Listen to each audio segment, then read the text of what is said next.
first thing you gotta realize, brother, is this right here is the future of wrestling. You can call this the new world order of wrestling, brother.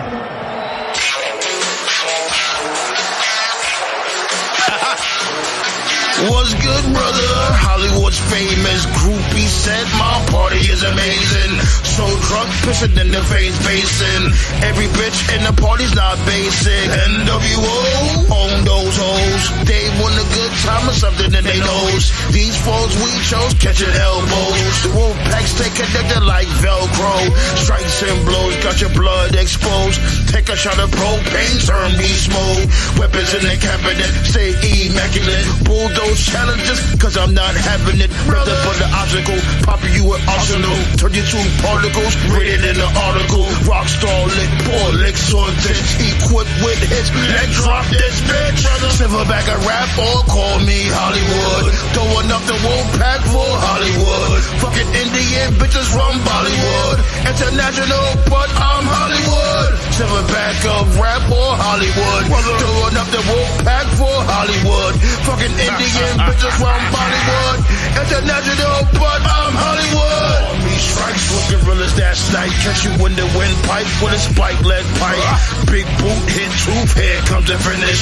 Win then celebrate with your bitches. They love that I'm manly. Melt those panties and these pansies. Ripped and stampedes. Caught in the tug of war with the God of war. Crack both kneecaps with the figure four. Then we'll jump you. What you're gonna do? Body slam giants, cause I'm immortal. $1 million parties, cause I'll afford to. Private jets, because I love the best. Slaughter the sergeant with no sweat. Got a match coming up, place your bets. Global grind, I take no rest. I'ma be Hollywood till my death, brother. Silverback a rap or call me Hollywood. Throwing up the wolf pack for Hollywood. Fucking Indian bitches from Bollywood. International, but I'm Hollywood. Silverback of rap or Hollywood. Throwing up the wolf pack for Hollywood. Fucking Indian bitches from Bollywood. International, but I'm Hollywood.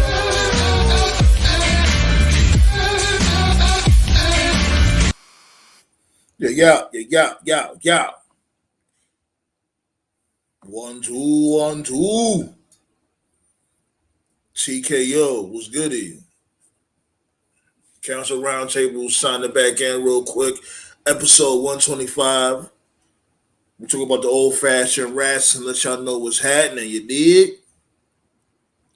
I ain't gonna lie. I just came up with these titles like just now because wrestling right now is dry as fuck. There's only a couple of things here and there to talk about. Not as much as you would want it to be. Especially in the summertime, man. Like in the summertime, wrestling normally be popping a lot more. Maybe it's just me, like, cause, like, especially when it came to Raw yesterday. I'm not saying it was a bad show. It just didn't. It didn't give me anything to sink my teeth into.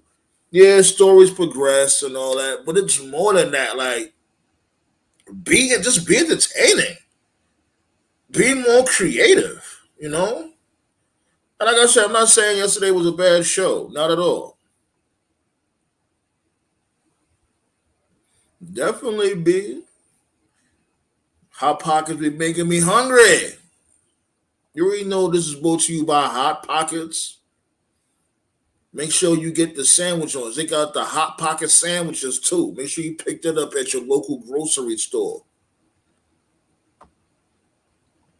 But yeah, let's get to it. Like I'm gonna lay down the groundwork, and then I'm gonna drop the link in the chat. Y'all know the vibes. Make sure y'all hit that like button and all that.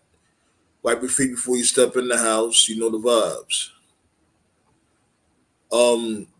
First and foremost, yeah, man. We didn't really thoroughly talk about this whole bloodline shit, right? Like, y'all know, the tribal chief. That's my guy. And I'm not feeling what these dudes is doing. The Usos be great story. Don't get it fucked up. Great story. One of the best stories WWE ever did in a long time. But I just feel like these dudes is just ungrateful, man. Especially given the fact that he put you dudes underneath his wing. Well, y'all's going through y'all legal issues. Y'all going through y'all legal woes, drunk driving, and all types of fuckery. Roman Reigns went to management, went to Vince or whatever, and was like, yo, I got them, yo. I'm gonna put them underneath my wing and make sure they stay out of trouble. And what did he do? Yeah, y'all was popping from before, but y'all popping even more now because of your tribal chief. And that's facts. That is pure facts. Come on now. Did you ever hear about a main event Jay before he went down with the Bloodline? No. He was just regular old tag team partner Jay Uso. Tag team partner to Jimmy Uso, the Usos. And that's not taking nothing away from them. But y'all was relegated to a tag team. Y'all was just known for being a tag team. Look at you now, Jay Uso.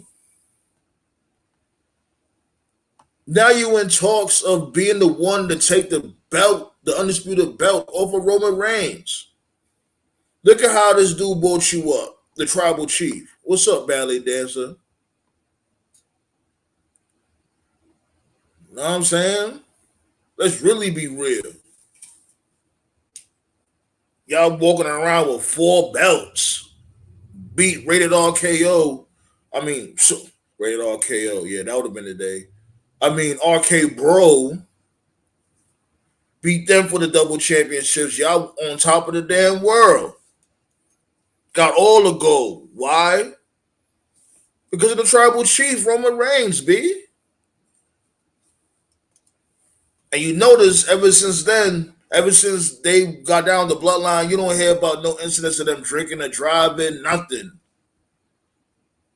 Kept them clean, brought them to the promised lands, all that shit. Look at Sami Zayn. The tribal chief gave him a direct order. And he didn't follow that order.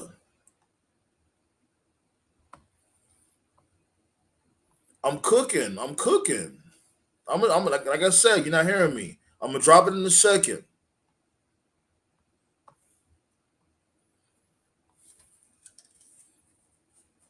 Going back to what I was saying,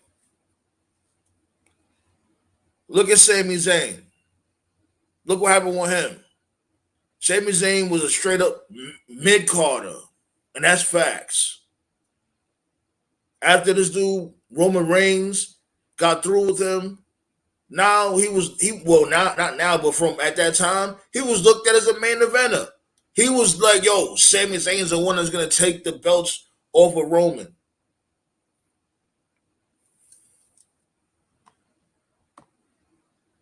There's something bigger going on. There's a reason why this is happening. I think this is leading to Solo being the leader.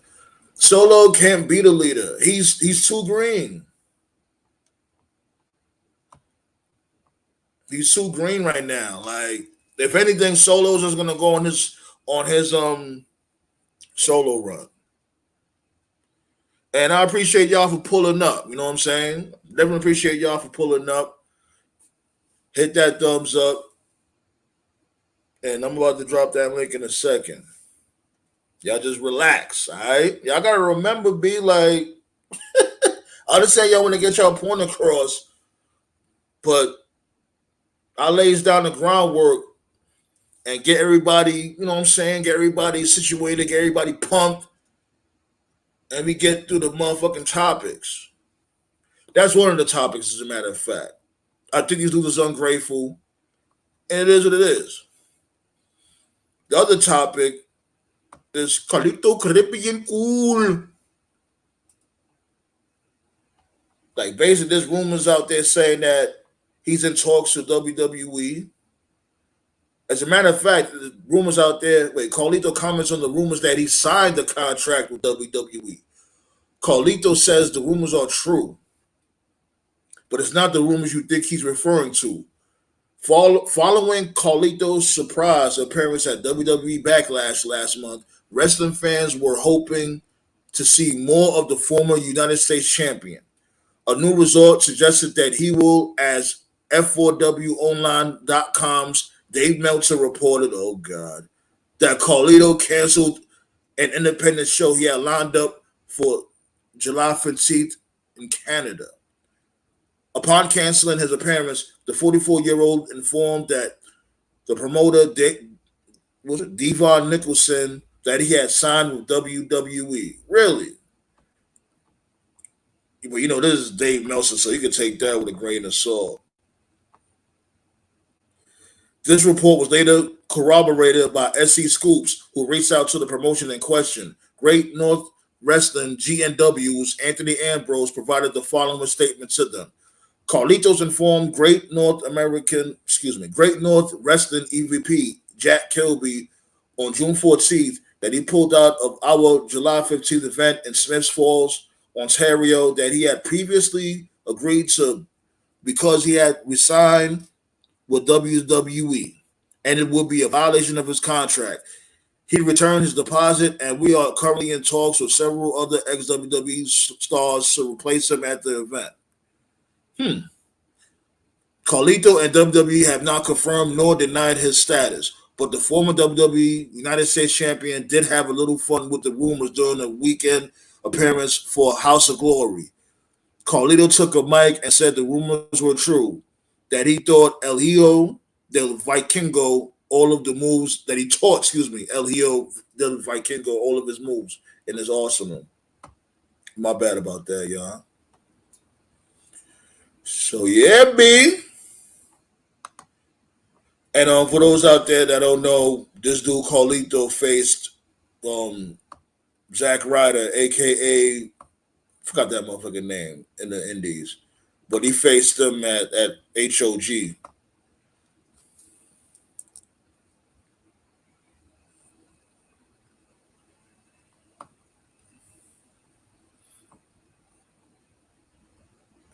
Who said that Cody has to finish a story going against Roman Reigns? He can be solo. It can be solo. What? This is the reason why Payback pay-per-view is returning.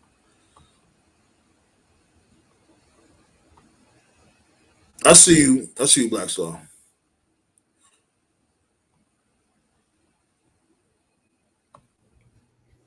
Well, what's going on? Well, here's the thing, though, Marcus. Well, in this instance, I wasn't saying like Cody or this dude, whatchamacallit? Cody, yeah. I ain't say Cody should be the one. I ain't say this in this instance that Cody should be the one that beat Roman Reigns. I'm just saying that he's this dude he was in talks. This dude Jey Uso was in talks of the one that was going to beat Roman Reigns. Well, he's right there, as a matter of fact. I see you, Marcus, man. I see you. You know what I'm saying? Y'all got to hear me out. Y'all not hearing me out. Y'all just want to jump up here. You got to hear me out. Marcus, I see you. Like you want to turn your camera off now, or what's up? You want to leave it on? All right.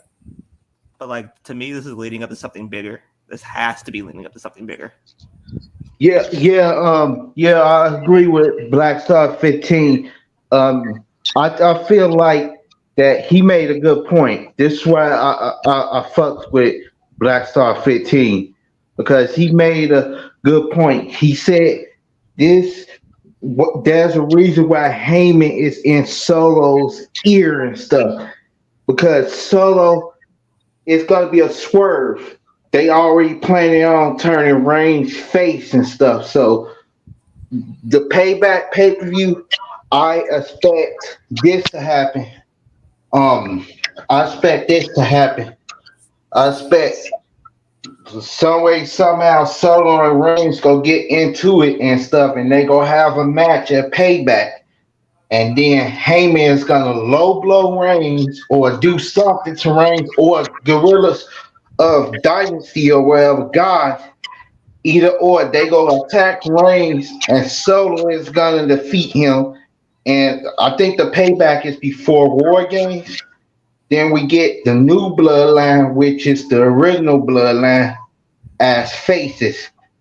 The Usos and Reigns versus Solo and God, and they fight in War Games, and they have a feud up to the Royal Rumble. Then I guess Reigns could take his break and stuff. And Solo as WWE champion, he goes into an elimination chamber and face somebody. Then Cody wins the elimination chamber, and we get that match. And at WrestleMania 40, Black Star 15 made a good point too, but I agree. We could still have the Rock versus Reigns match, but it could be just a face versus face, no titles. And after Reigns beat him, then the Rock could sit there and say, "I acknowledge you, and you, the tribal chief, take care." And he retires. And Cody, he beats Solo. And the story ends with Cody still getting finished in his story, but he doesn't have to beat Reigns. TKO, what's going on? Y'all heard what I said? Yeah. I just wanted to say what's up to this TKO. What's up? What's up? Yeah. What's going on? Yeah, was there a good take? Was there a good give me 1 second, y'all. Hold on. Okay, cool. Yeah, you can be in the chat. You can be in the chat, JCD, but because you backstage.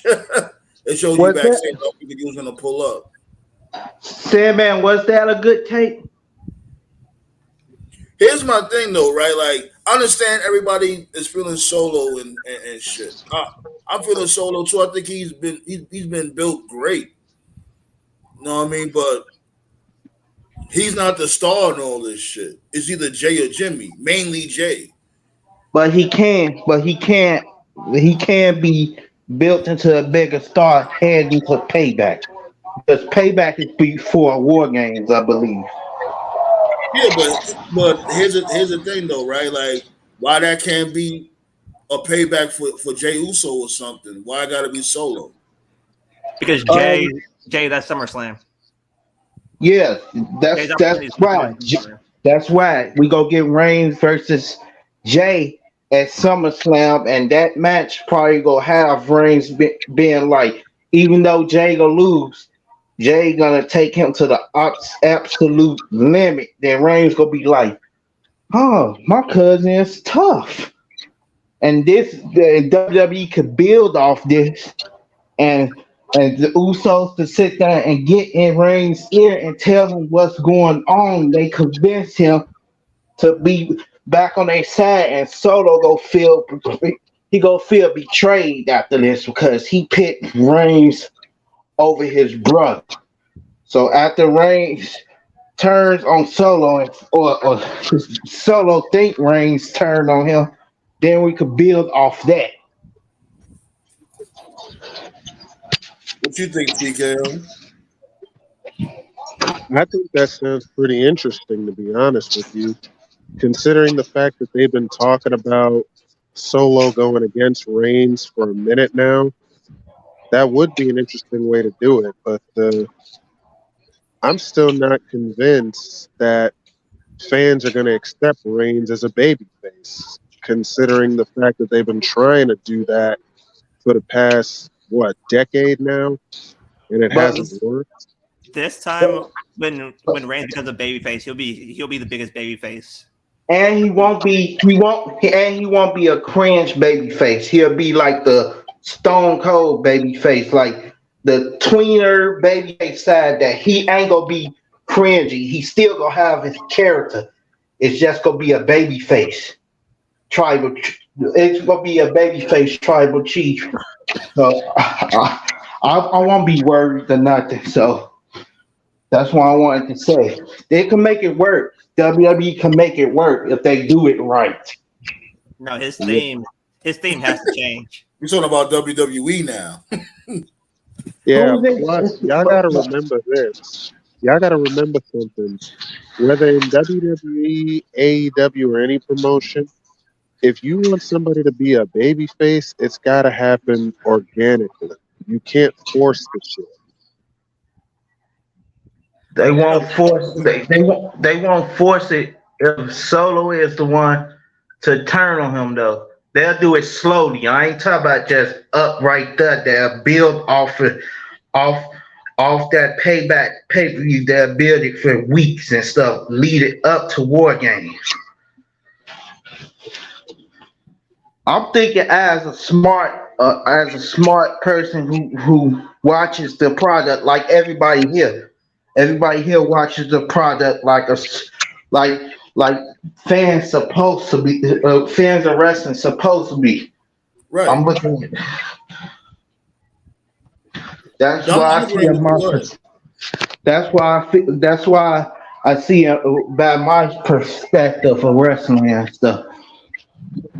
But did y'all hear? Y'all heard what I was saying when I opened the show? Basically, how these dudes is ungrateful. I really think they're ungrateful because this dude Roman Reigns built them up. He did. It's the truth. He built them up. From before these dudes, the Usos are just known as a tag team. Like a piggyback A off of drunken tag team. There was a couple of drunks. What happened when this dude put him underneath the wing? Roman Reigns put him underneath the wing.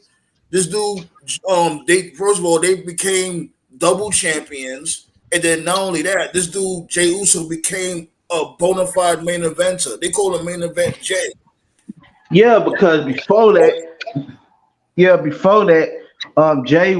Jay wasn't in the main event before Right. that Exactly. with Reigns and stuff. He was looked at And as look at Sami Zayn. Same thing with Sami Zayn. Sami Zayn was looked at as a mid-carder. But as soon as he got down the bloodline, what happened? He became a main eventer. They looked at him as a main eventer. That's why I'm saying I don't see what's the problem. I don't see what's the problem people have from Reigns and stuff saying he don't put people over. He has put people over. He sure did. The problem is they feel like he doesn't put people over the way they want to. They just go ahead. I don't get it. How they expect Reigns to lose every match for them to get over? That doesn't make sense. That would be stupid too. That would be stupid. You can't have a guy. Sometimes you don't need to win every night to be over. Even in defeat, you could get over. I mean, look at freaking Gunther and Sheamus. That is a true statement. That is a true statement. Go ahead, Terrence. Let me cook real quick. You don't need to win all the time to be over. Sometimes you could be over in defeat, and we've seen history of that. Gunther versus Sheamus. A lot of people were sleeping on Sheamus, but then they saw that Gunther match. That shit revitalized him. Another example of that is Zelina Vega. That match she had in Puerto Rico with Rhea. You saw how over she got. Yeah, it was the Iron match against Bianca. Exactly. I think because remember I mentioned that from before. I think the main reason why she fully got over is because the where she was at in Puerto Rico. You know what I'm saying? Exactly. But she is over. Zelina Vega is over. Because you know what it is with Zelina Vega is that you can actually see her trying. You can tell she wants to get better. She actually gives a damn, and that's what fans see. And to piggyback off what you guys are basically saying, Roman put his reputation on the line, basically. Mm-hmm. He did. By bringing the Usos with them, he put his reputation on the line, and the Usos rewarded him by giving. He rewarded the Usos. Yeah, he rewarded the Usos. The Usos owe him their life. Sinbad, that is a true statement because I believe the Usos would have been fired or worse if Reigns. I believe Reigns went to Vince and stuff and stopped Vince for trying to fire them because they would have got fired after those 3 DUIs or something. But since who's they related to and they don't want to piss him off or the family. They was like, let's keep giving them chances. And the Usos have did good so far. They haven't got no troubles or nothing. Because Reigns probably went to them and was like, you can't fuck this up. You can't fuck this up for our whole family. So just calm down. Stay from behind the wheel when y'all drink. Jimmy was one good fuck up away from ruining everything. Right.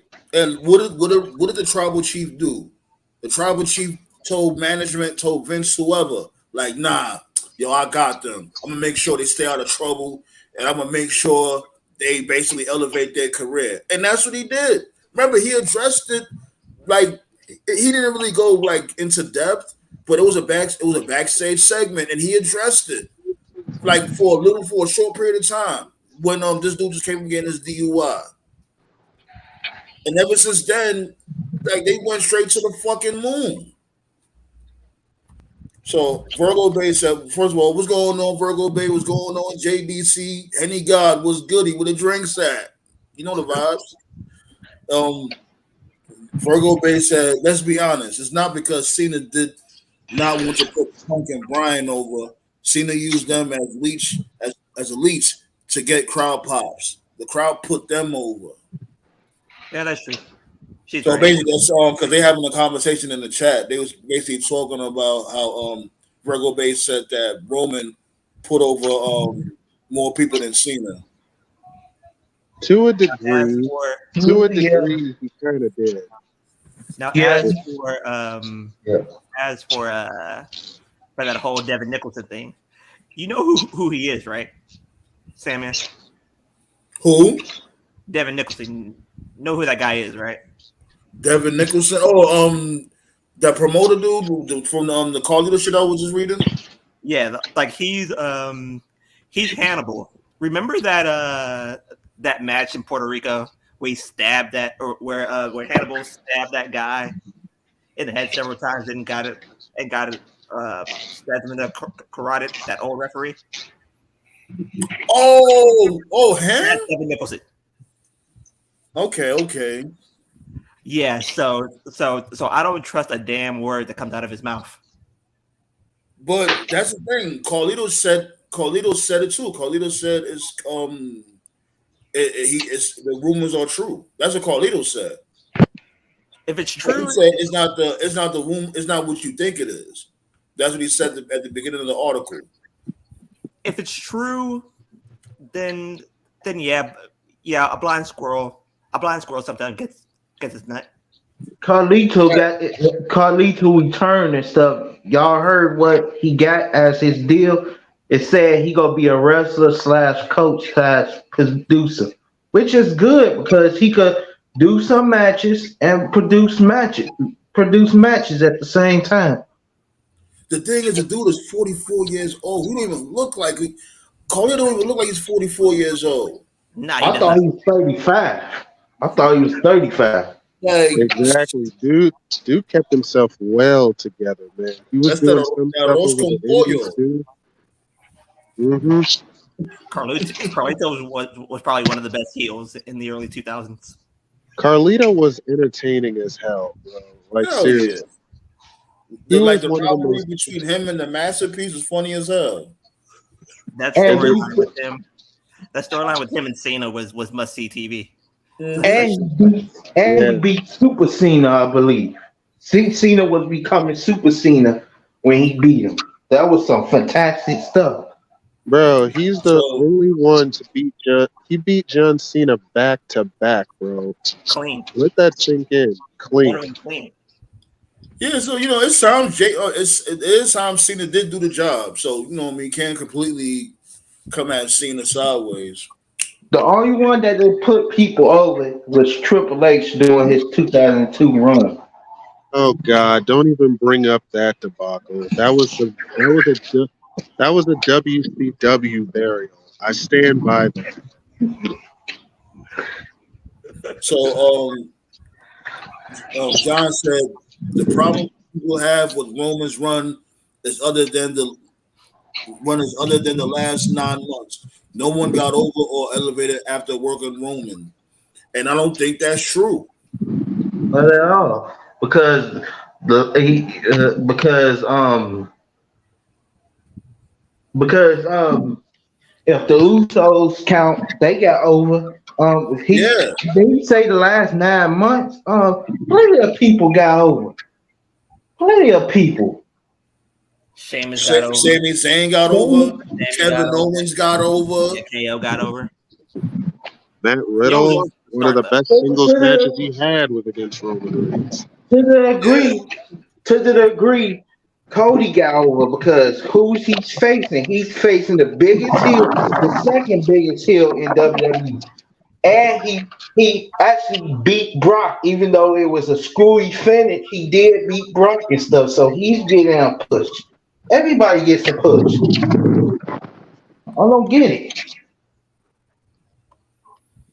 Because so John said, but before that, no one's getting over.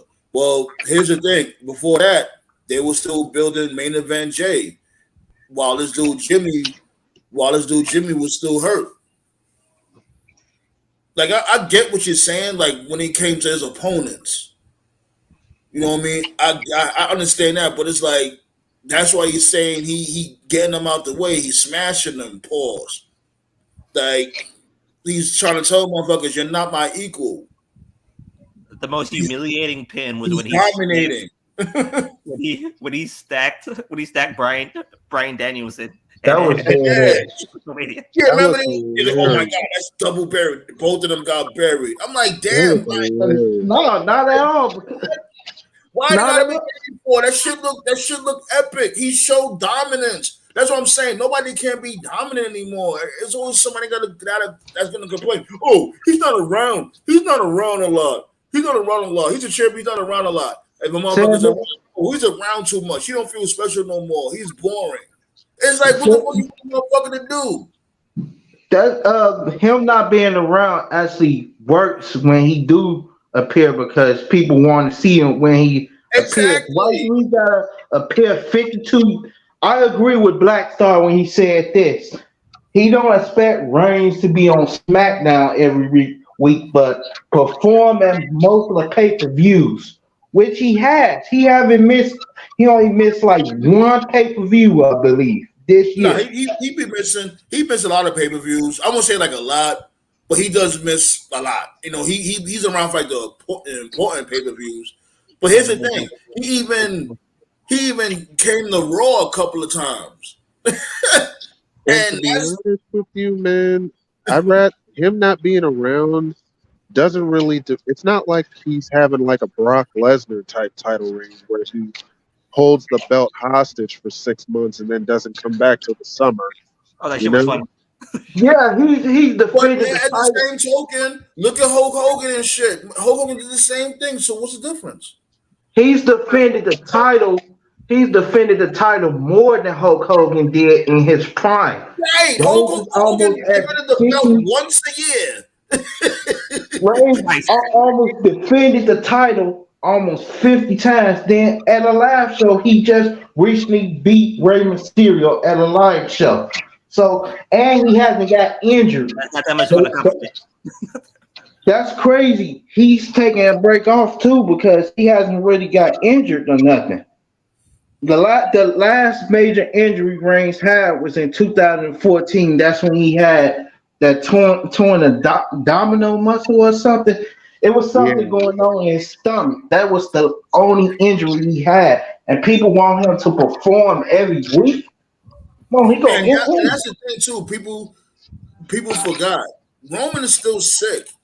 Y'all gotta remember that. That's why I give this dude mad props. He's still sick. Remember that he's still got that bug in his body. That could always come back. It could always come back anytime, and people want him to just put his life on the line just to perform every week. Plus, to me, though, guys, honestly, Roman Reigns being away actually works. I'd rather him be around for the important matches than to have him be in a feud that doesn't matter. Exactly. Like now, if he was to come back, find Akira Tozawa or some shit, The people People like, were oh, they wasted complaining. it. Why is he fighting Akira Tozawa? It's like, Bro, damn if you do, damn if you don't. bro, people complained at the mere rumor that he might be wrestling Omos. So come on. And I remember, I was like one of the first ones to say that shit. I said I won't be surprised if they do that because it's all about the attraction.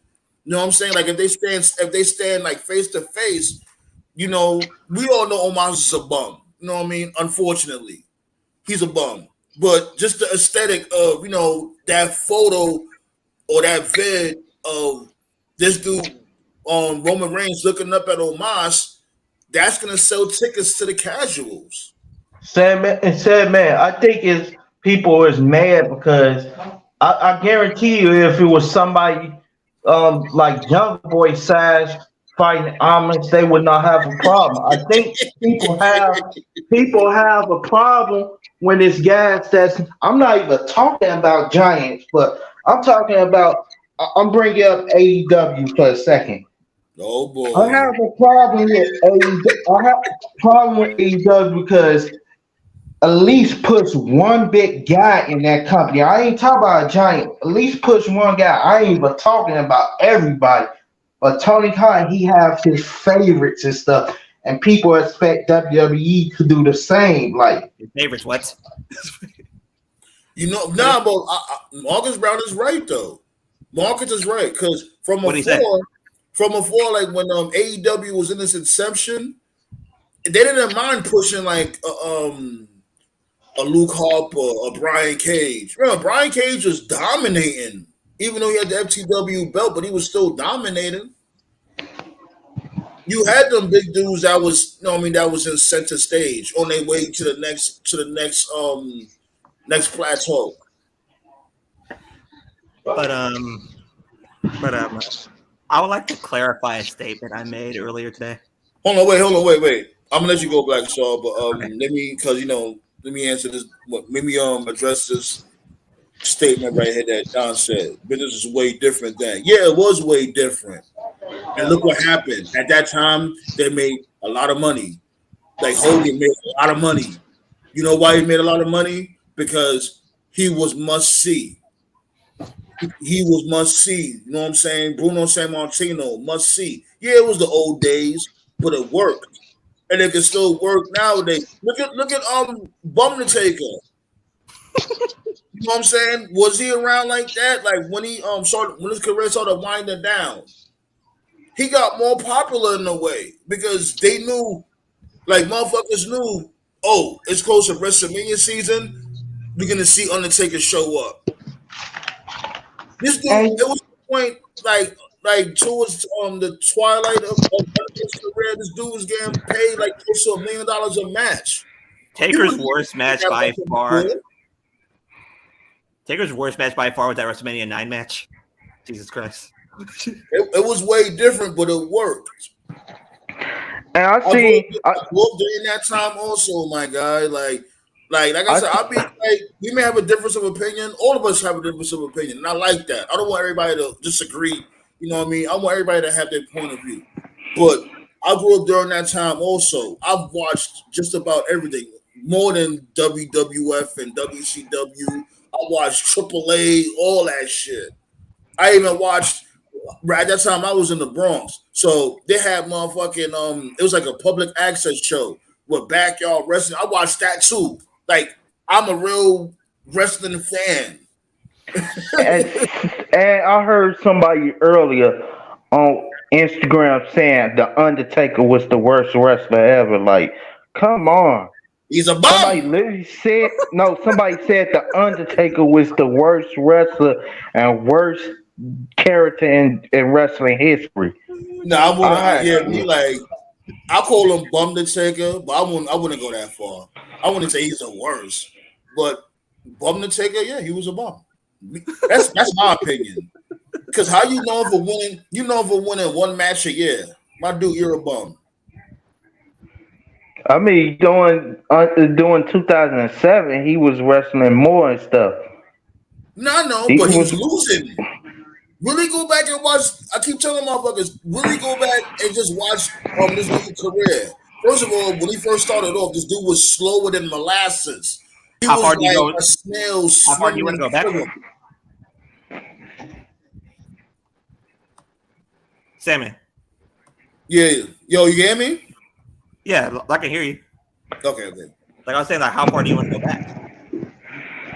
At the beginning of his career, since Bum the Take is done now, you can go back to the 1990? beginning. And that's what I was Survivor saying. Series? Huh? Survivor Series? That's how far you want to go back? Just you don't have to do it all in one day, binge watching. No. Just Like I'm not saying that. Like I'm saying that like he wrestled really good his debut match. no. Actually. Here's the thing. Like, I'm not saying he was a horrible wrestler. Like that's what, like I was telling Marcus. I'm not saying he was a horrible wrestler, but he was known for like, yeah, you was the zombie. He was a zombie. That was unique. I definitely give him that. But my dude, you got your fame of a winner once a year. At Anybody else? least, That's at how you least, got famous. Let's really be real. You got famous of a winner once a year. at least he wasn't wrestling like Giant Gonzalez or something like that. He had He did do that agility with down. He did wrestle Giant Gonzalez. I'm saying at least he wasn't. I'm saying at least he wasn't him Oh as God. talent rise. Yo, as a matter of fact, speaking of Giants, shift gears real quick. This dude, Greg Khali, shouts go out to him. I seen that he got a whole restaurant in India, like a wrestling themed restaurant in India. Yeah, not bad. Yeah, it looks fly as hell. Like you can eat in the ring and all that shit. They have like the dining tables set up in the ring, and you can eat in the ring. And there's other times where you could just, I guess you could watch a few matches. You're not in the ring eating, of course, while they're having the matches. But you could be watching the match while you eating dinner. Yes, like I'm like, okay, that's good shit. And then they have this dude like he's sitting there like he's the king. You know what I mean? Great Khali, like he's there watching people have their matches. Like and he's sitting on the throne like he the king. So when Knowing damn well he fucking sucks.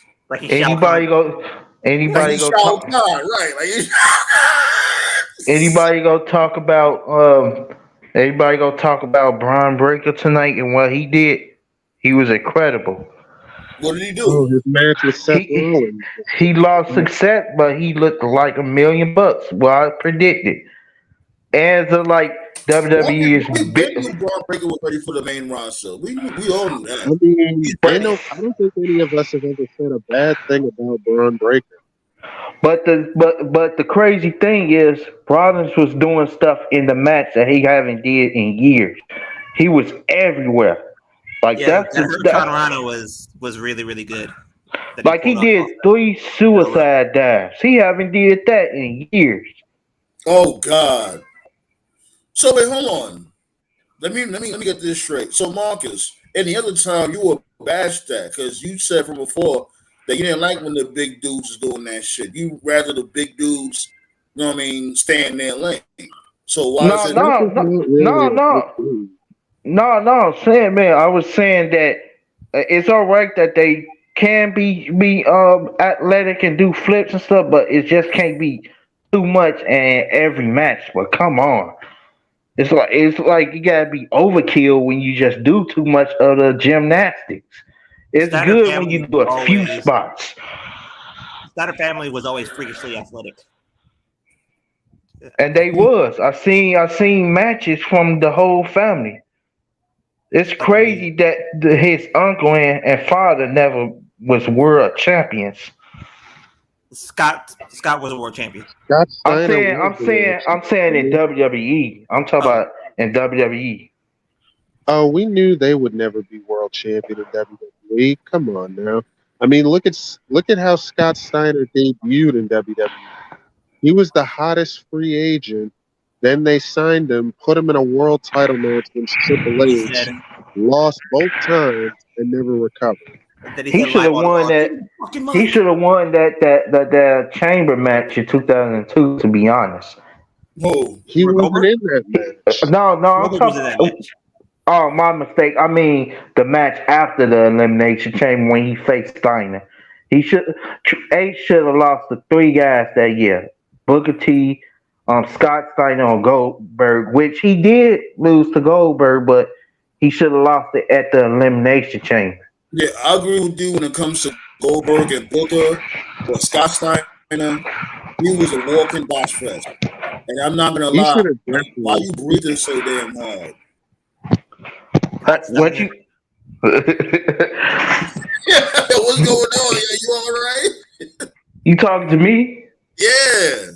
You breathe into No, your phone. I got asthma, so that's why my I'm bad. breathing hard. I didn't know. I It's didn't. all good. Excuse me. No, but you're right though. He definitely should have lost the Booker T without question. Like you knew. I thought that he was going to win the second that Triple H said what he said. People like you aren't champions. I think. And that's the thing, though. And that's the thing, though. If you're gonna go that route with certain guys, it's got to have a payoff. That's what I'm here That's for. Too. that's Especially when that's it's what it is. Like a lot of people were saying, like, "Oh, that was Triple H saying that." I was like, "No, that was Vince. That was Vince saying that." Nah, you think it was coincidence that they had Triple H bury WCW guys? Come on, now. No. Like I'm talking about the statement that Triple H made. I think it was like 2 nights before Mania. No, I know, I saw that, but I'm just saying in general. You think it was coincidence that he had Triple H do this? I think Triple H too. Let's really be real. I think Triple why I know, or I think I should say I think I shouldn't say I know, but I have a, you know what I mean. I really think that he had something to do with it because WCW was the first company or the first major company to tell him to hit the bricks. Yeah. So yeah, you really know Triple H loves to hold grudges. Just You're right about that. like his daddy-in-law.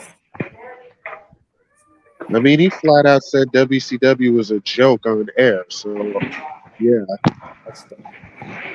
So you can't tell Stone Cold to do that because Stone Cold will always do what's best. Will always do. Even though Stone Cold has every right to hate WCW too.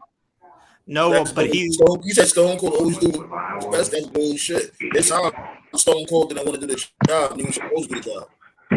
He ate the pin against Booker T. To be fair. So I just gotta say something. So what if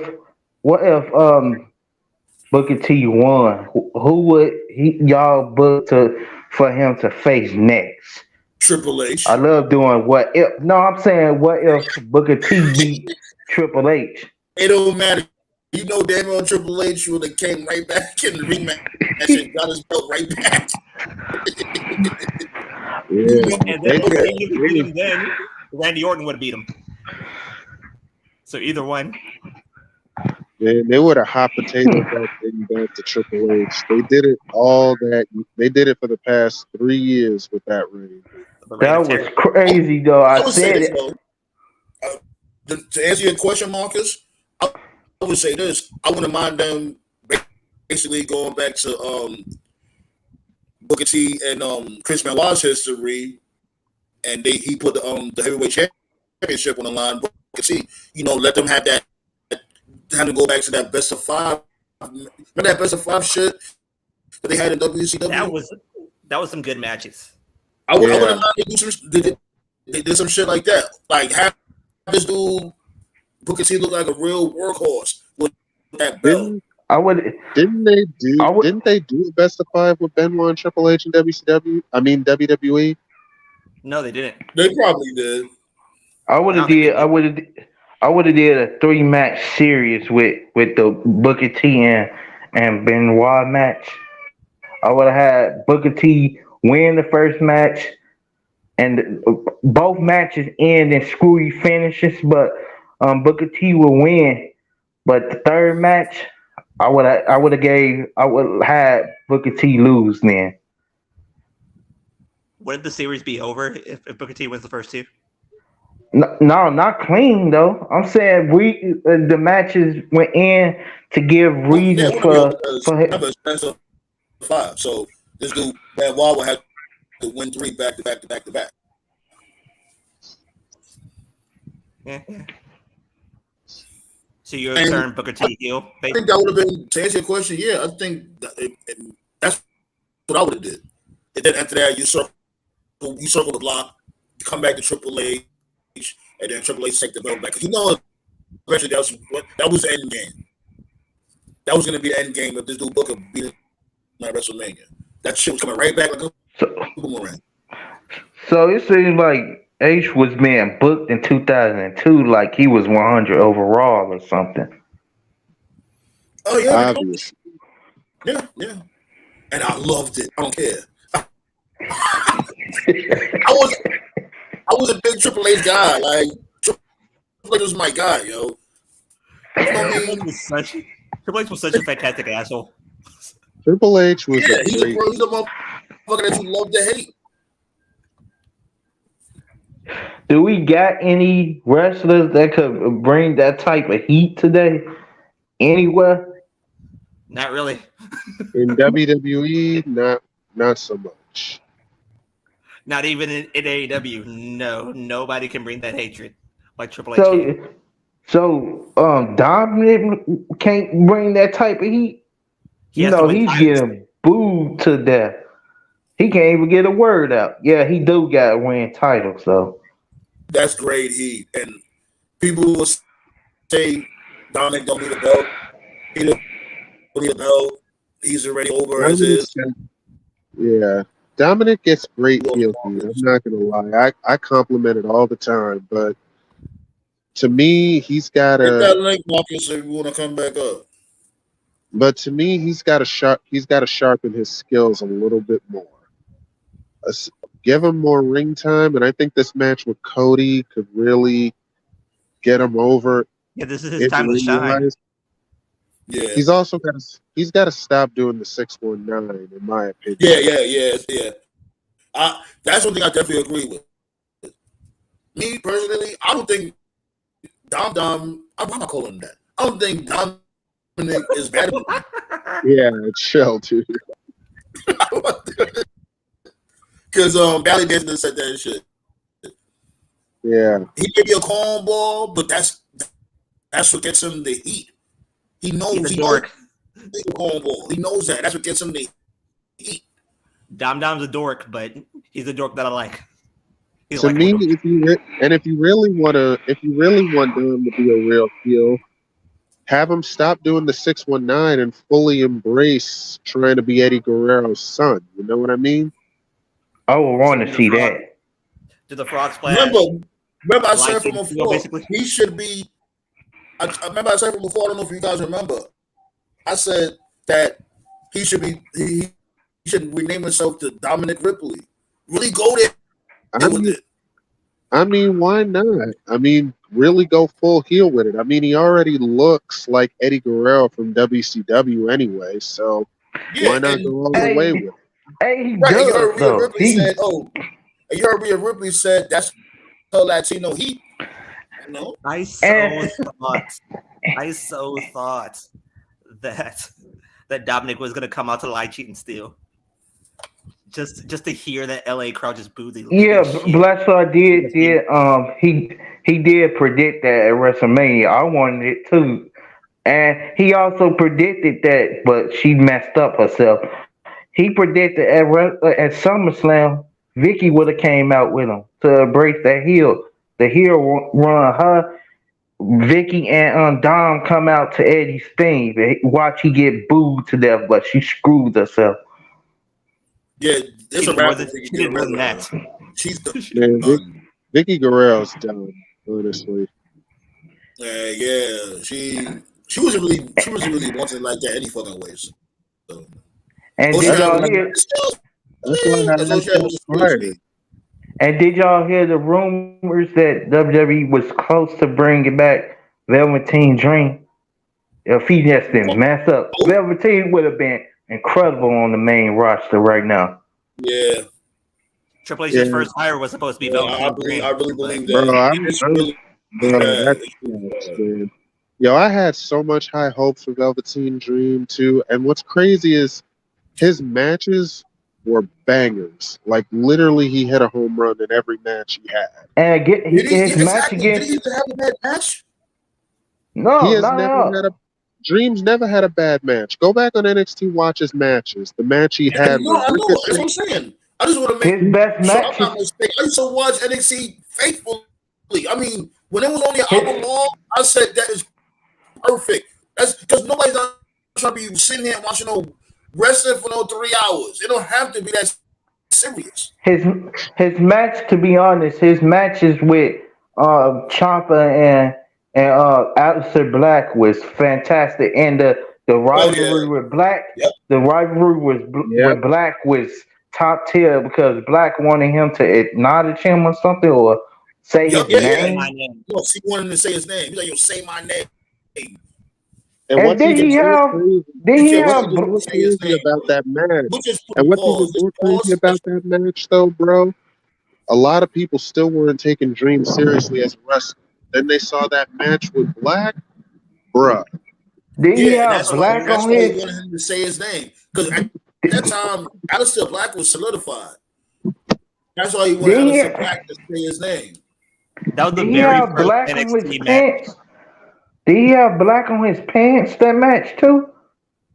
Yeah, Yeah, because remember he was on his Ravishing Rule type shit. Like he was yeah, in he was trying to between. be like Rick Rude. Yeah, He was in Yeah, between Ravishing Rick Rude and Prince. yeah, it worked too. And the fact that he could put on a great match got him really over. the And it very was first. crazy. And it was crazy. I found out that he was straight and stuff. When I first seen him, I was like, "Oh, Velveteen got to be a fruity or something." But he just was cool with the gimmick. He was just with the gimmick and stuff. I found out he was straight. Bro, I was like, "Oh, this dude is just that good." Then I would Here's never the thing with understand. I Velveteen, would right? never understand Here's the thing WWE's with Velveteen. obsession. Here's the thing with Velveteen, right? Like Velveteen, yeah, I feel where you're coming from. He did look cool. Matter of fact, at the time he was questionable, but as you can see now, it's confirmed. But at that time, yeah, he was questionable. But when a motherfucker brought that type of time, when he's deadly in the ring, you automatically gonna get over. Like Ravishing Rick Rude. You know what I mean? I said the same thing when I was a kid. Like Ravishing Rick Rude was on some questionable type shit. But him in the ring, and he catch you with that motherfucking the rude awakening, Rick Rude. like Rick it Rude was was funny as shit. deadly. I Right. remember. I Motherfucking remember when elbow I drop first to the saw. forearms. can you I remember imagine? when we first saw Rick Rude. Can y'all imagine a dream versus Gunther match or a dream versus Seth Rollins or any of the guys on the main roster? I would rather I see can Would- absolutely Green imagine. versus Seth Rollins. I would rather see that. That would be a banger. What about Bro, Dream Dream versus versus Seth would have been Montez? fire. What about That would Dream have been versus fire Montez? too, man. Yeah, Oh, so you know what what you they do? could, you know what would have been crazy if Dream would have fought Montez. They could do with him what they did with his rivalry with Roderick Strong. Remember Dream Oh, remember Dream had a picture of Marina Shafir on his Oh tights too. yeah, he Yup, yeah, yup, yeah. did. He yup. did. They could have did that. He could have did that with Bianca. That shit would have got over. That would have been fire. I'm With telling her you. over. Mm-hmm. Bro, Man, man. Threw his whole It's career away, son. man. Threw his Man, man, whole he had the Dream world would in have his been a hands. He Dream had would the have been a world. banger in the main roster. He had the world in his hands. If he was around on the main roster, I would have preferred him to beat Theory than Gunther because I feel like Braun is gonna beat Gunther. So I would have had him beat Theory. Then we could just build towards Dream versus Montez for the U.S. title. Like everything was set up for Dream to be successful. The right person was in charge. Everything Exactly. was The going towards right this. person was in charge. His booking was great. He's pumping out banger matches left and right. All he had to do was stay out of trouble, basically. And he didn't do it. It was more Yeah. than that. This dude was on some freak shit. This one thing, yo, Marcus is getting a little noisy over there, my guy. Sorry, my OG is talking in the background. All right, so yeah, so just mute up until you get to a quiet spot. Okay. Don't bad the little noises in the background. It's not that major or nothing. But No, here's the thing. Hold on. Here's the thing is that it was real noisy. So because when it's yeah, real my noisy, it interferes with the show. yeah, my short mother, she be having a big mouth. So Damn, respect your mama. Don't do that. Wow. no, I respect her. I was just saying that she loud and stuff because how big itty bitty she is. Anyways, Yeah, yeah, but Ain't what we nothing was to it. saying though, we was talking about the dream stuff. Man, I would have had him fighting Reigns too. I would have had him facing everybody in WWE right now. yeah, And he could, I could have had them facing Dragunov too, because the man is incredible. yo, Bro, Ilya Dragunov, Dragunov is in a league of yo, his own. Dragunov is Ilya going to be Dragunov a is in a league of monster, his and I would send him right to Raw. He's good, man. Look, I wouldn't even have Dragunov climb the ranks. Send that motherfucker straight to Raw to get that motherfucking mid card championship. Whoever's the mid card champion at the time. I don't want him Have to him fight. beat Gunther? I don't What? want him to fight. No, I don't want him to fight Gunther again. By the time Dragunov gets called up, this dude Gunther should be on his way to fighting Seth Rollins for the World Heavyweight Championship. Yeah, Bro, that's why I bro, to me, predict. his matches with Gunther are fantastic. Yeah, they are. They were. Yeah, yeah. And what's crazy, the two guys that I got him Gunther actually losing to is the only two guys to pin him. Actually, one guy pinned him, the other one made him tap out.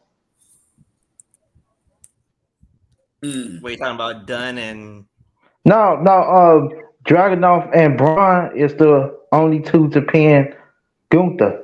Braun speared them on his. On, I think this was Gunther's last NXT match.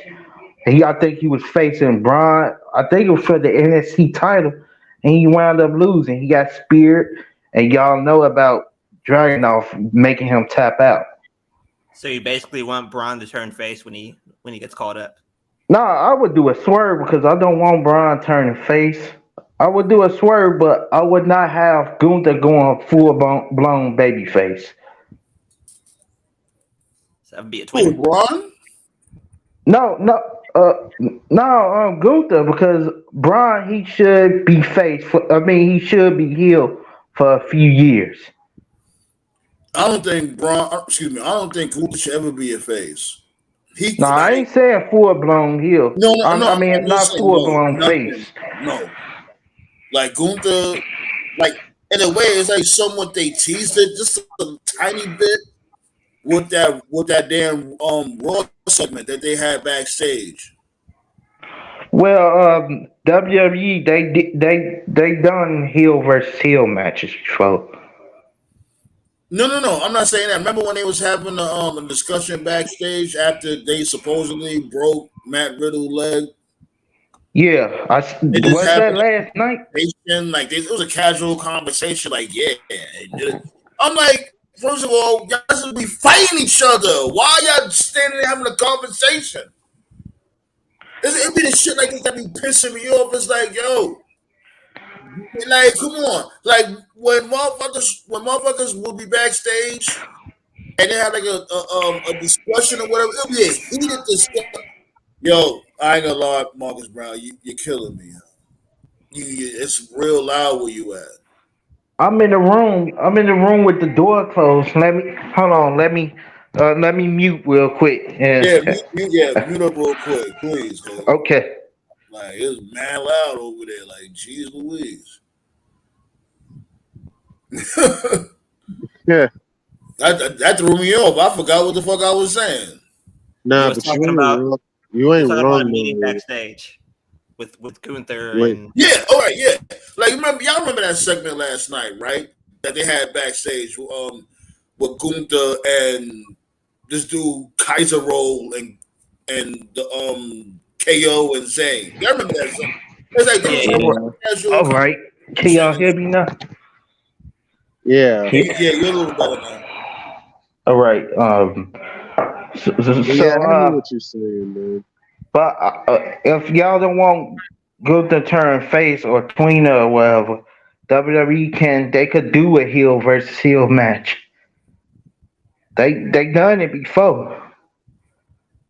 Of I'm course. still trying to figure out how they're gonna bring up Braun to the main roster. It's coming. Yeah, remember I pitched the idea from before.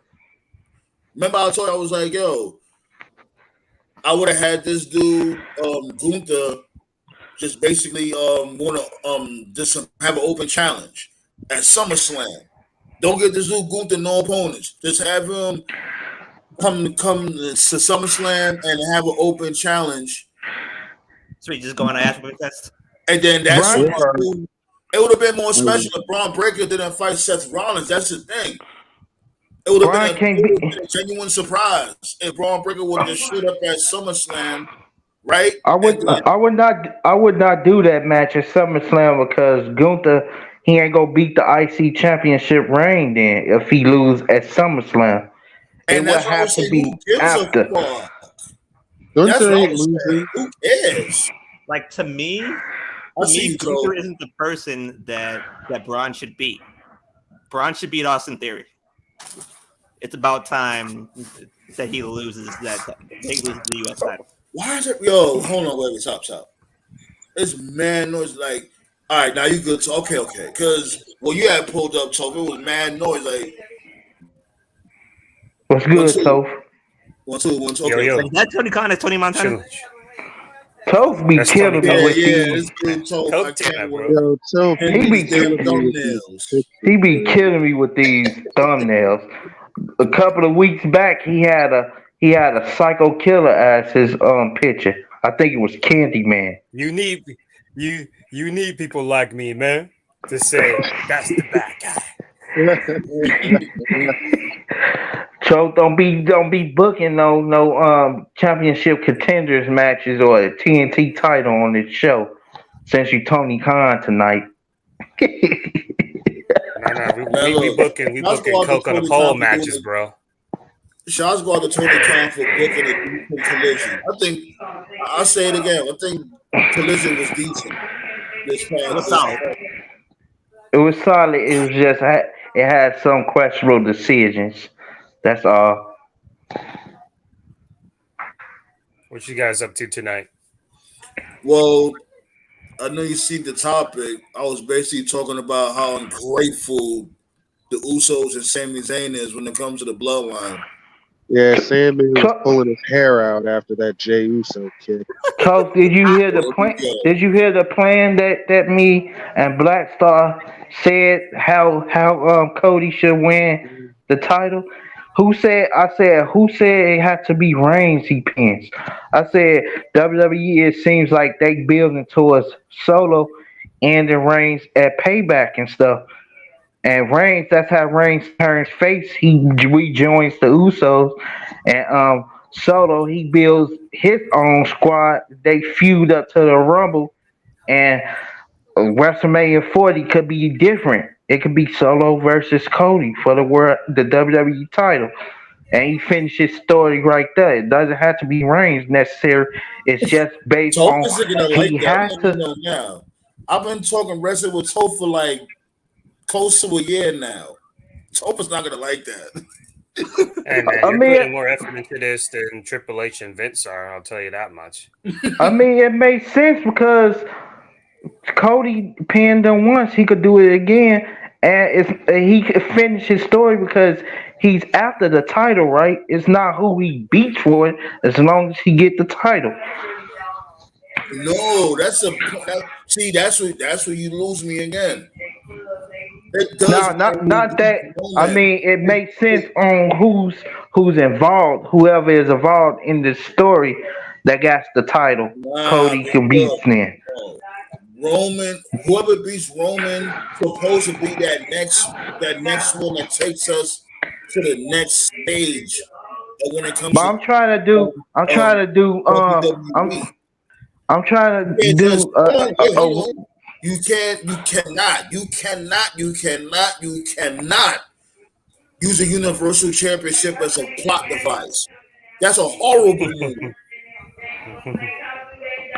Well, Marcus, the plan I was, Mark, it's but loud where you at, my God. It's loud. It's really loud. that's outside. That's outside. Saying man, I I can't think control that. I I'm think the inside the problem with house. your idea is that that one promo where Paul Heyman said Roman was the son that that Dusty never had. That kind of invalidates your entire idea, unfortunately. Excuse me. I'm Yeah, going off. I'm going off swerves though because it would be very, very predictable if he just up and beat Reigns his second time when WWE could do. WWE gotta be doing stuff that we don't expect. We Well, don't expect. predictability isn't always a bad thing, you know. It's not, but I'm just saying.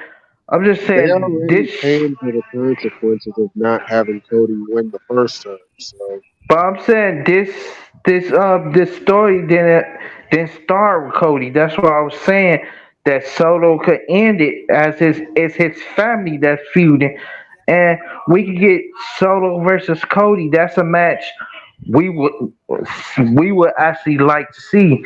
I would like to see it, and he's beaten him before. He could do it again. Like to me, As there's only three people who can logistically beat Reigns. One is but they're Jay. not gonna have Reigns lose that belt anytime soon. So but Who's it's a losing to One reason is Jay, bro? payback. Jay. Who is Solo. But it's a Three is Who's reason losing to payback. Jay? But huh? yeah, that's why I ain't picked Jay.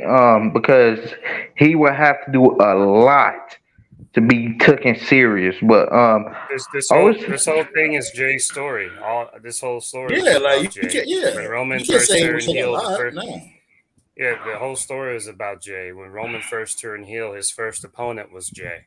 He fought Jey Uso twice, and if you recall, one of the times he never beat Jay. He only beat him because he put his brother Jimmy in the guillotine to force Jay to say "I quit." I Yeah, quit. that was But the he Yeah, never first actually. match. that was and the That was first the Right, plus but match. he it never. might not second match. It was and all plus it might not even be Jay. Roman might not even fight Jay at SummerSlam. He might fight Jimmy for all we know. It's Jay. Everything's about Jay. This is his story. When Sammy turned on Roman, Sammy said, "You're not mad at what I did. You're mad I did it first." And then when Jimmy Don't turned on them, he said, "I'm gonna do what you should have did a long time ago," and he super kicked him. And then yeah, Roman but was like, "Oh, don't worry, Jay will fall in line." This whole story, everything has been about Jay. It's his story. He's the one beating Roman. Now, will there but be any money in the bank shenanigans afterwards? Probably. would is it he make gonna beat sense? Roman though? Is he But gonna beat Roman though? but would it make Yes, sense? it's his story. But This would whole it thing make was his sense story. that? But would it make sense since actually Jay and Reigns was fighting and it started up Reigns heel turn? Would it make sense that Jay takes Reigns to his absolute limit and it that match Yes, actually they, that the match whole thing actually has been in builds front of you the to whole time. and the match Yes, actually this builds whole thing. to Yeah, and remember, the whole thing is all about Jay Uso is supposed to be the next They tribal literally said chief. it. Yeah, they did. They Supposed to be literally the next said it in the tribal chief. segment. He's like, "We're That's what I'm saying. grooming Like, you. We're grooming you." Right. It's like Soprano shit. If you don't watch Sopranos, Tony Soprano was grooming Christopher to be the next Don. He was going to be the next dude that was going to take over the mafia after Tony quit or died. They literally said in the promo. Paul Heyman said it. Roman said it. We're grooming you to be Go the ahead, Tom. next tribal chief. And he and was like, then "Your brother Jimmy's jealous of you." right, You and know. then he And admitted then to it. He admitted to it. He said that was like, Jay yeah, Uso said, "Get rid of Paul Heyman," and then Roman was like, "This is my wise man. When you become tribal chief, you get You your have own your own wise wise man." man. This like whole yo, thing and is then Jay's story. this dude sat there and admitted that he hated on him, and he sided with him. He still Right. sided with Jimmy. Uh, What the but fuck? When they did the whole These thing with Austin ungrateful Theory, punk ass, they ungrateful and right? they're stupid. The whole thing with Austin Theory, like when he challenged Austin Theory, like people are like, what was the point of that? That was a test still want to run know to what the see hell how the that plan fans is would with Austin react Theory. to Jay challenging for a singles title, and the fans were into it. That was Yeah, an they reacted experiment. well. That was a test, and he passed. And then he won the Andre Battle Royal, and they said main event Jay Uso. I forgot about that. I forgot all about this him has winning been a that test. stupid ass It's all been a groom. trophy. He was the Right, only you know. person to be successful with that. Exactly. That's trophy. even more of my point. That's why I said it ends at SummerSlam, because that's where, and also the other reason too is because when Roman's reign first started, it was at SummerSlam. Remember? It was No, he won it at Bray Payback. Wyatt, He it won started at Summer. He No, won the he- title. He won the title at Payback in 2020, and he returned at SummerSlam 7 days prior. That's why I'm saying he should lose it at Payback, because it makes sense. It would be 3 or 4 years to the day when he actually won the title. Unfortunately, they don't really care about their B-show pay-per-views.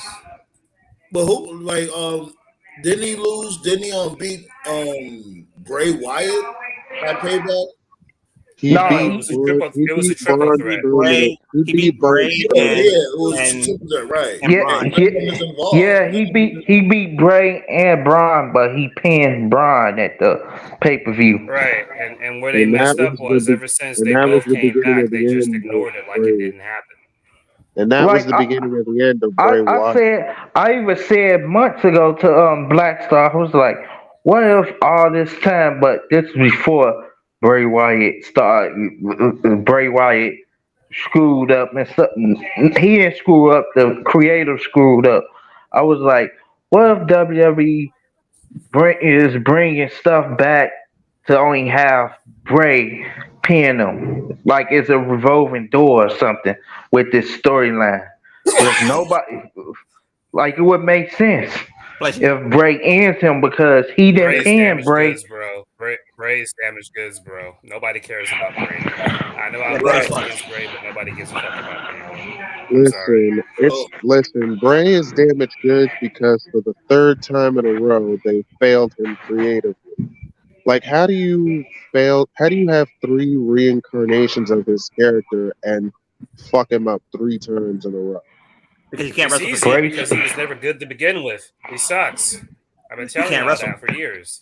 Bray was actually good. Bray peaked in 2015. Bray peaked in 2015. Since Goldberg buried him. Bray was he never been the same. Bray was literally the most over character they had. Yeah, and he was incredible in 2014 and 2015. Mirrors, bro. He was I agree. I thought when Goldberg beat him in Saudi Arabia, he never recovered. It just is what it is. His shit never made any sense, bro. His promos were never good. His matches were never good. He always sucked. You guys just now see him for who he really is, a bum. So you sleeping on the Bray Wyatt versus Dean Ambrose match, where Dean Ambrose got the TV monitor on his face? Their feud sucked. You're Dean talking Ambrose to versus a Seth dude. Rollins was feud of the year, and then Bray interrupted the Hell in a Cell match, and everybody was like, "Why the fuck did Bray interrupt the match?" It's like, maybe it'll lead to a great Bray Ambrose feud. That shit fucking sucked too. He was never bro. You're not gonna convince Tope to like Bray Wyatt. He's never been his cup of tea.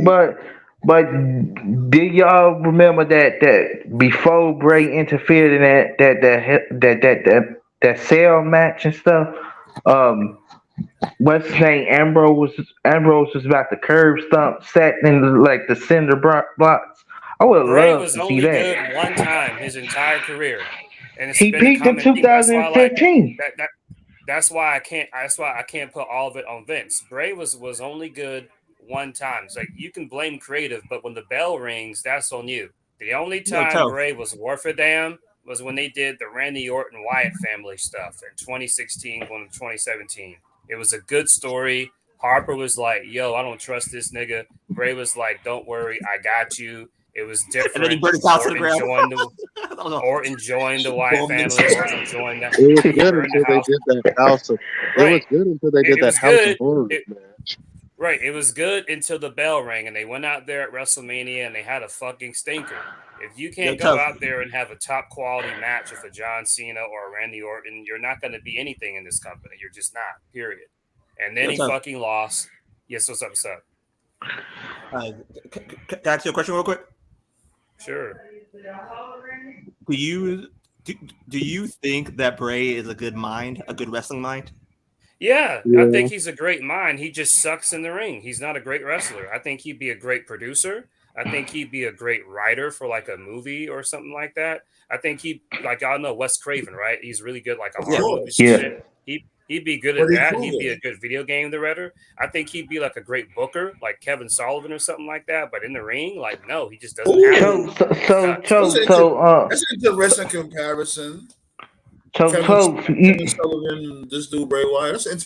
That's an interesting comparison. So Toph, you saying that the writing for his stories was good, but the execution wasn't top tier. Basically, this is Bray, and I ain't even trying to be graphic. I'm just being honest with you.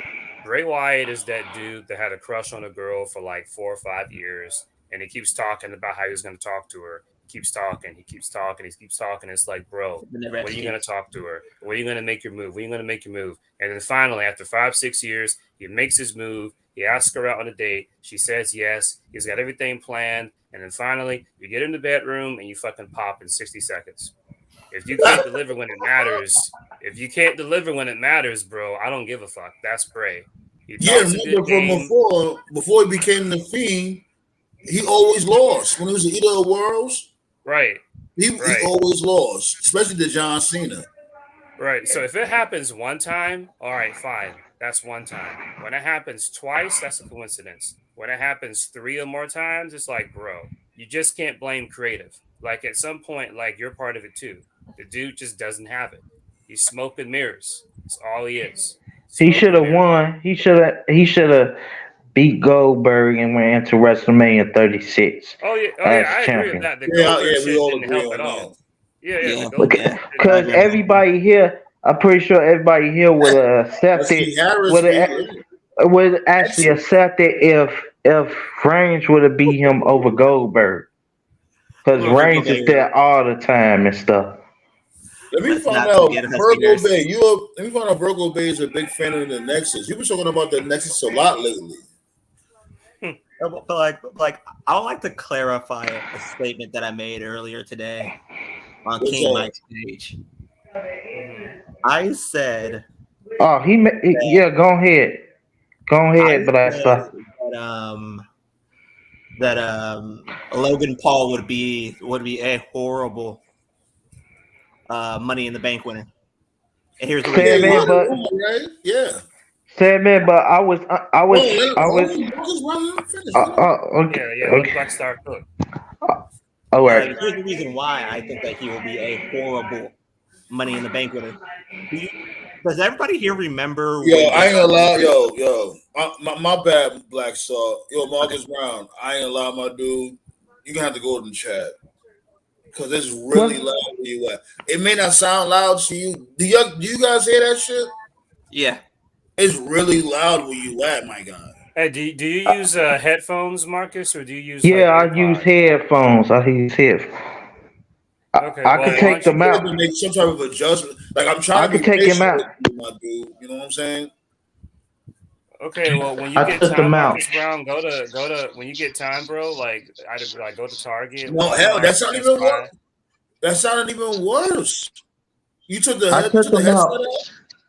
I took them out. What I was going to tell you, Marcus Brown, is when you get time before the next week's show, go to Best Buy, Walmart, Target, and just get you some ear pods, bro. It cancels out distraction sounds. That's what I use. It works. Yeah, yo. I don't want to leave here because the live chat, it only got like 200 some characters I could type. Motherfucker, that's enough. How much more characters you need? I like to have conversations here like y'all doing now. What the hell? I mean, no, you don't got to leave now, bro. I said, you don't got to leave now, bro. I said, go before next week's show. You know, like just visit, your local place and just get some earpods. That's what I use. All right.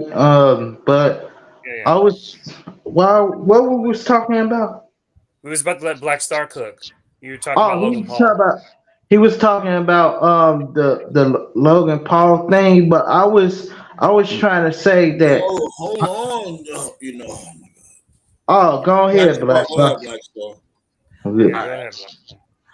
What I was saying was that, do you guys remember when David Arquette won the WCW title? Of course. Yeah, Logan Paul winning Money in the Bank is equivalent to that. It is making a YouTuber whose biggest fans are 13-year-olds win your automatic number one contender. That killed a company. If you want to speed run killing a company, do exactly that. You have your story already built for you. Damian Priest wins Money in the Bank, kicks out Finn Balor out of Judgment Day. They add JD McDonough. Priest is the leader, and you let him dominate. You let Rhea continue doing whatever the fuck she's doing, which is beating the dog shit out of Natalya Neidhart. And you let the story build by itself. You have. Oh, I'm sorry. You go ahead. You have your two biggest. You have your two biggest upcoming heels in Priest and Solo. You build around them because that's your future. You do not circumvent your future just for a pop and to be on the cover of the USA Today. Because that's the reason why. I think circumcised would have been better, but go ahead.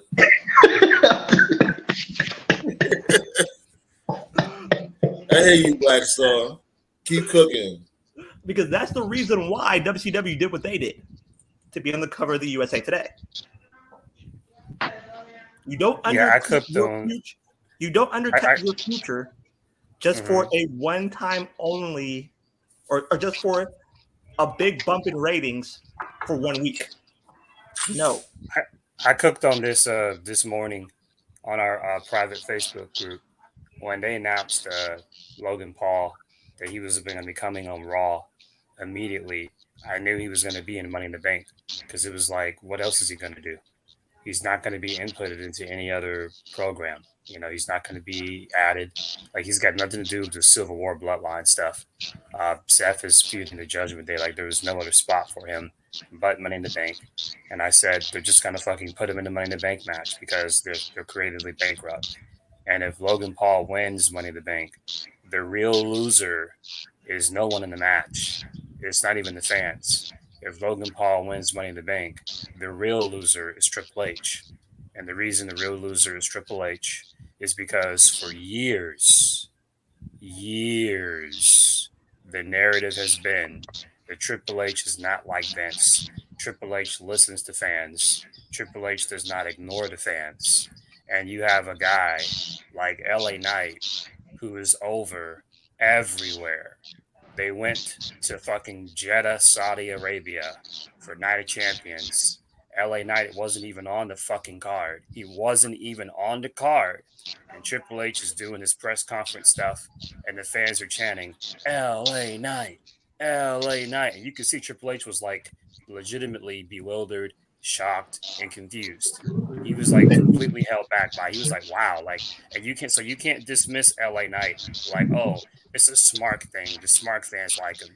They went halfway across the world to fucking Jeddah, Saudi Arabia, that is and crazy. They were chanting LA Knight. So if Logan Paul wins Money in the Bank, it exposes Triple H as a fucking fraud. He's the real loser. That's it why also exposes how stupid for his most sake, wrestling fans are too.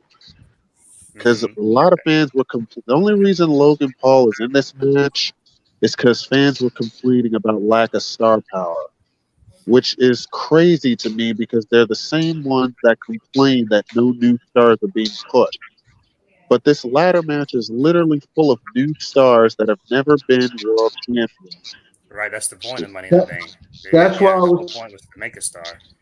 That's why I was saying. That's why I was trying to say.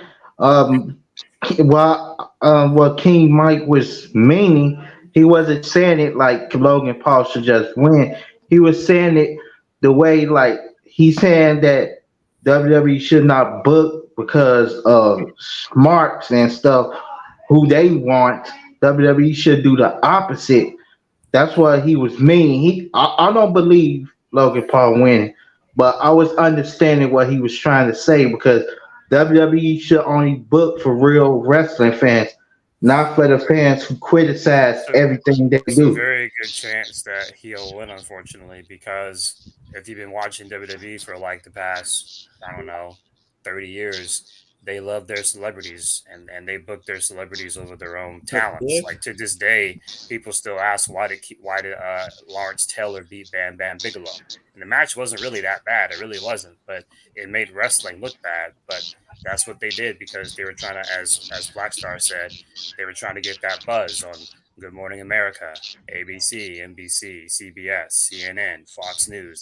That's how WWE has always been.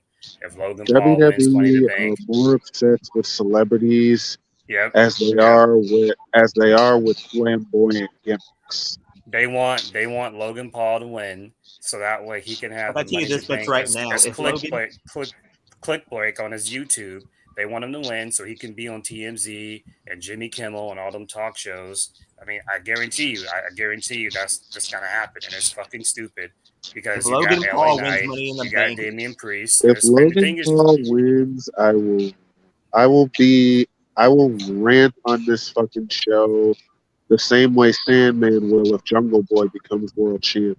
I would join. that's why I I would say join Triple you. H is the real Oh loser. my That's why I god. say Triple H is the real loser because up to this point, everything that's happened is like maybe it was Trips, maybe it was Vince, maybe it was somebody else. Like I said, we literally got Triple H in 4K trying to do his press conference thing in Jeddah, trying to do his press conference at fucking Puerto Rico. They've been to Puerto Rico, they've been to Saudi Arabia, and everywhere they go, the fans chant LA Knight. So if anybody but LA Knight, or at the very least, if Logan wins, Appreciate there's that, no Belly excuse. There's Dancer. no excuse for Appreciate Triple H. that. He's a fucking fraud, and he's exposed to be no different than Vince. That's why, for his sake, I hope Logan Paul doesn't win. Because if he does, he's getting roasted. It's I, over. I've been Yo, saying hold on. Before y'all continue on, make sure y'all vote in my community page, B. I asked that same question. If Logan Paul should win the Money in the Bank briefcase. So make sure y'all vote. I already answered it, Sandman. I appreciate that. Thank you. I Hell answered it no. too. Thank I you. answered it too. My Appreciate answer that. was fucked up. So, Sandman, I had a pick. I don't expect it to be Logan Paul, but I said, what if Shinsuke get attacked backstage because he's the only one that I could choose to get eliminated in the match because there's rumors and stuff going around that Drew McIntyre could come back and he takes Shinsuke Nakamura's spot and as as the two favorites, LA Knight and Damian Priest is on the top ladder.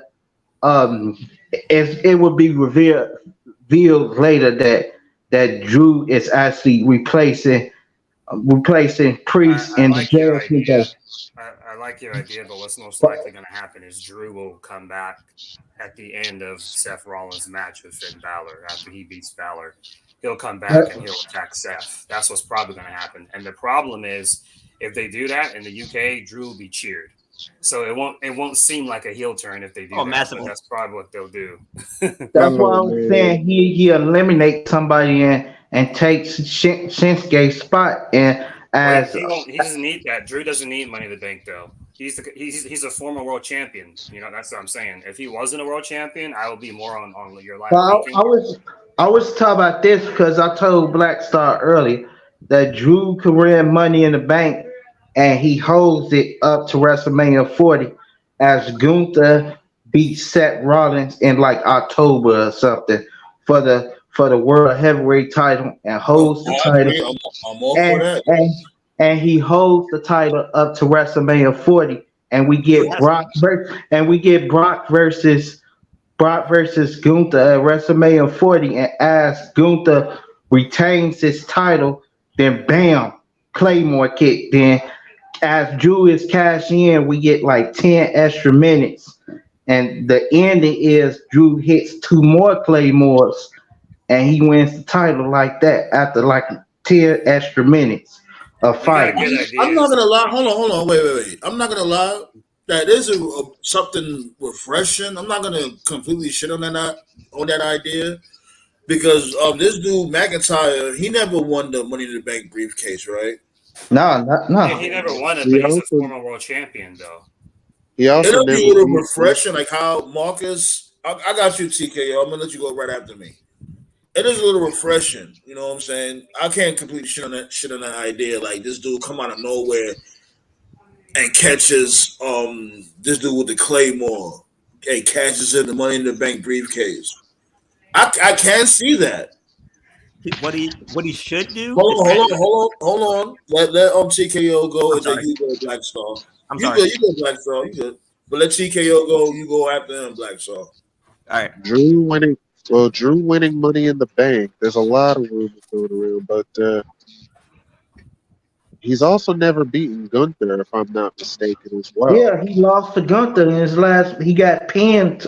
He got pinned by Gunther, and that could build towards Drew get his revenge at WrestleMania 40.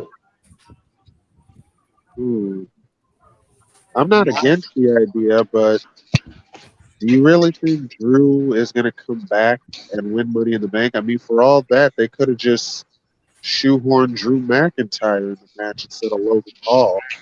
But you don't want Drew just coming back and facing Seth Rollins before he loses the title to Gunther, because then Drew go have to lose. Then you don't want him coming No, back no, to you lose. not hear what he's saying, Marcus Brown. He's saying like instead of them having Logan Paul, just have them announce Drew McIntyre. Just them announcing Drew McIntyre being in the Money in the Bank ladder match. But I hear what you're saying, Marcus.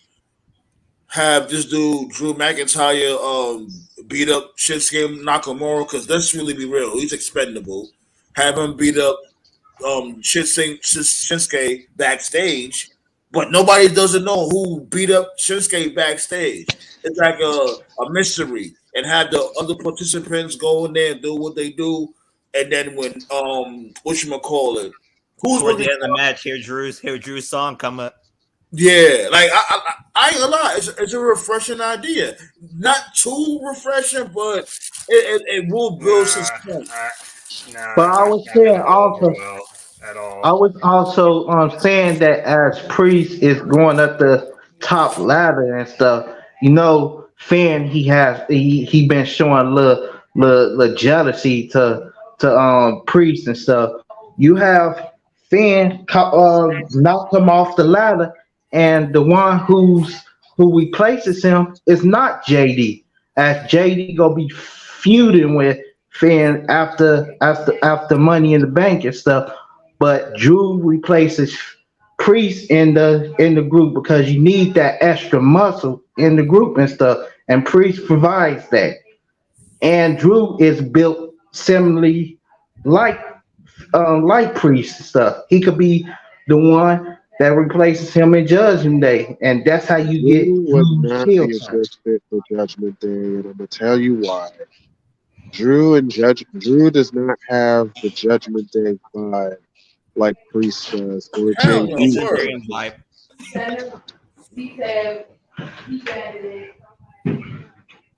But do y'all like the idea though? Well, you It's a lost solid us at idea. the end part. At the end part, when you was talking about Drew should be down with Judgment Day, hell no. Well, No just do it the one regular way then. Just I like have him. certain aspects of your idea, but not the whole package. Like I said, Drew does not need to win Money in the Bank. He's already credible. He's a former world champion. A guy like Drew can just go straight to a world champion, like a Seth Rollins. He can just Claymore kick Seth anyway. The kind of champion that Seth is a fighting champion. Seth But isn't You but one of know those what kind they of could do? champions where it's like you got to go through hurdles to In get. fact, they could have Drew McIntyre just do what Seth Rollins did at Money in the Bank when he came back. After the championship match, Seth came in and pedigreed Roman. Have That's what Drew I'm saying. come in That's and what just I'm saying. Yeah, that's exactly. exactly what Drew would do. And another reason why I don't like your idea is it's time to do something with LA Knight or Damian Priest because they're both But already in their 40s. You got to They're strike. but still I'm Hey, saying look, this. hold on, Marcus I'm, Brown. Hold on, Marcus Brown. Let uh, Black Star go because Black Star didn't get his chance. And like to me, like I think that what should happen is that like after his match with Finn, Drew comes in, clays more the living daylights out of Seth. There's your SummerSlam match right there. Seth versus Drew. but Drew go lose though. That's why I'm trying to say. Why not he win Money in the Bank? Then he holds the because thing to guys like WrestleMania LA 40. Knight and Priest need it more, bro. They're already No, in but their I'm 40s. saying LA It's now or Knight. never. But I'm saying LA Knight got different plans though. They don't have any plans for him. They're not using him No, at all. He's just in I'm random saying matches. He said LA Knight has other plans. Like what? They don't I'm have any saying plans for him. LA Knight go be the one. I feel like he's gonna be the one to end Austin Theory's Well, title reign. that's what you feel They're not like. even It's on not the in same motion right show. now. He It's is not. on SmackDown. It's not what's gonna happen. Like it's not guaranteed that's gonna happen. That Mark LA Henry Knight, said it himself. I don't know if y'all listened to Busted Open. I don't really listen to him like that, but Mark Henry said It's himself. some time after time here and there. Yeah, I listen to it sometimes. Mark Henry talked about that like a week ago. He was asked about like, what do you feel about the LA Knight thing, and Mark said it And he himself. Mark said said that LA that Knight shouldn't WWE. review. He's talking about. Hold He's talking, on, wait, y'all. Let Joe finish. Jeez. Yeah, Oh. Mark Henry said on Busted Open, the way that WWE usually does things is when they see that someone's organically getting over, they don't like it, they and kill they'll him. be like, oh well, since this person's already over, let's put our energy on someone else. And Mark Henry was like, no, like just because someone's organically getting over, you still have to give them the push to make it official. And that's just not how WWE does things. And Mark Henry said, if I was LA Knight, if I, at the very least, if I'm not at least Intercontinental or U.S. champion within a year, I'm asking for my walking papers. And I agree. he only That's just saying how it that. is. Well, here's the thing, though, Joe. Leave to go where? We're gonna go. I don't know. He wants LA Knight to join AEW. That's why he's saying that. Well, this isn't just an LA Knight thing. Like this is a WWE thing. They're very petty. If you get over on your own, they don't like that. And I And go agree. where? And go with that. where? Why Mark Henry? It's like Why Mark? also the other thing is that where would he go? You know what I'm saying? Yeah, what Everyone Mark else Henry is saying this for? Go where? Go where? You ask Mark Henry, go where? He go say he could come over here to AEW. That's why he's he didn't saying say that. go anywhere. He just simply said if they're not using him, he would request his release. I don't disagree with that. But there's no reason why he shouldn't be higher on the card, specifically when fans in fucking Jeddah, Saudi Arabia, and fucking Puerto Rico Right. are chanting his name. So Right. what makes LA Knight different from so many other people in the past, because we've seen this song and dance before.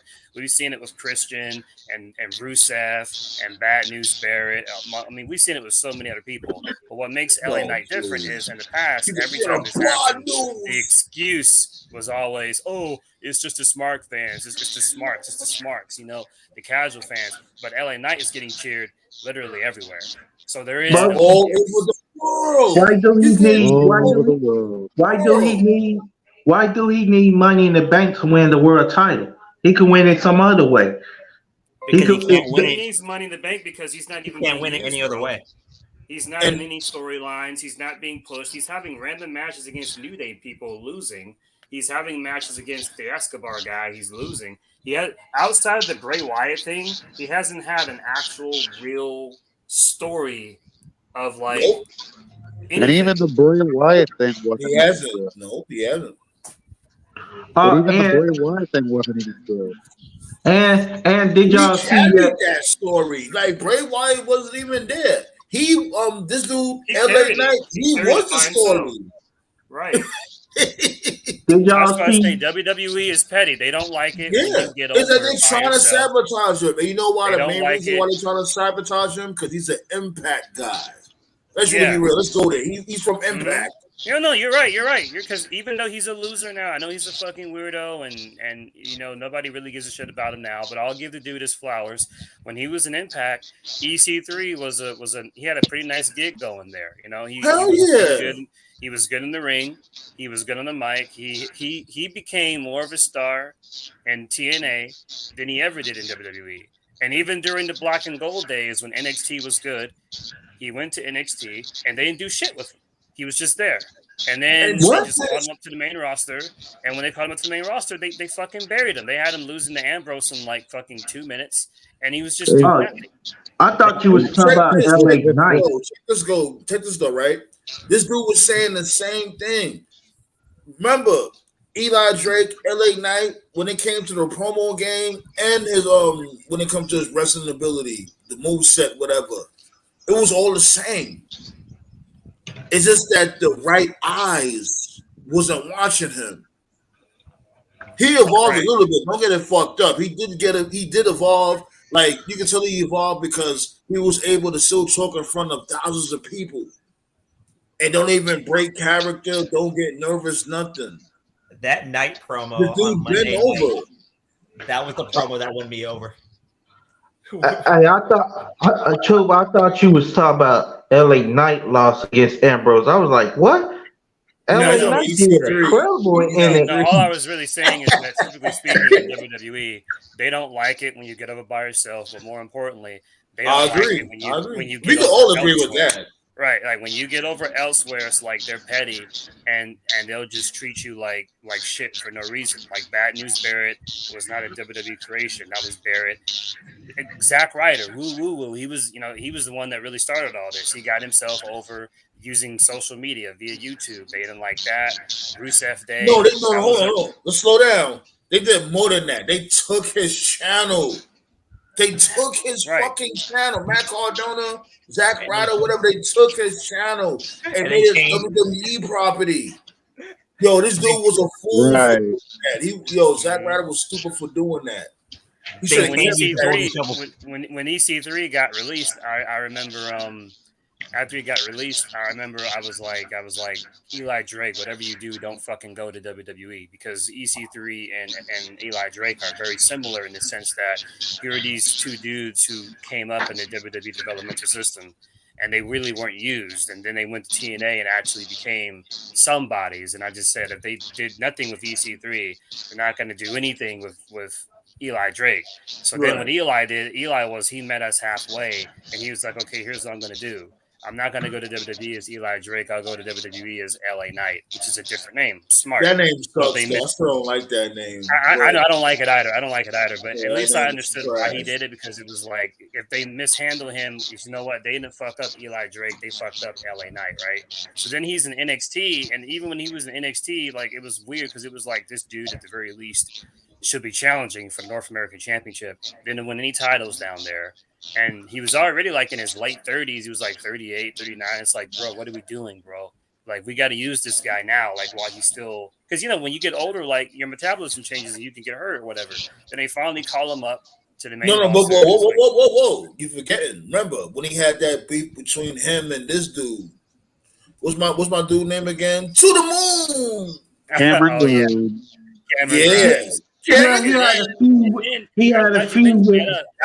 They had a great feud. He had a feud with him. Pulled off Cameron too, because he's also an Impact guy. They cooled him off. He was pretty over there, and they just cooled him off and took him off TV for like damn near a year. He wasn't hurt or anything. They just took him off TV.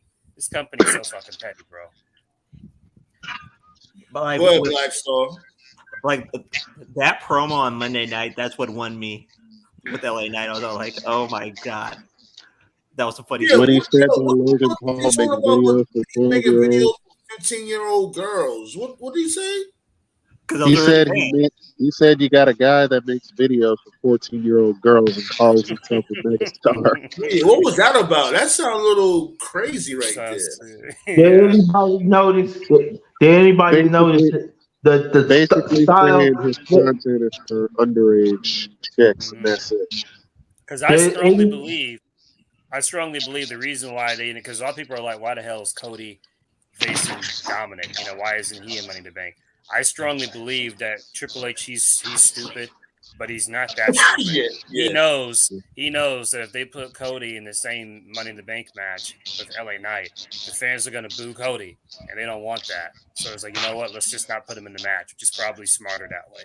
But since you already put him in the fucking match, can we say this though? Mhm. Remember, we was all saying that this dude Cody is gonna go in the Money in the Bank.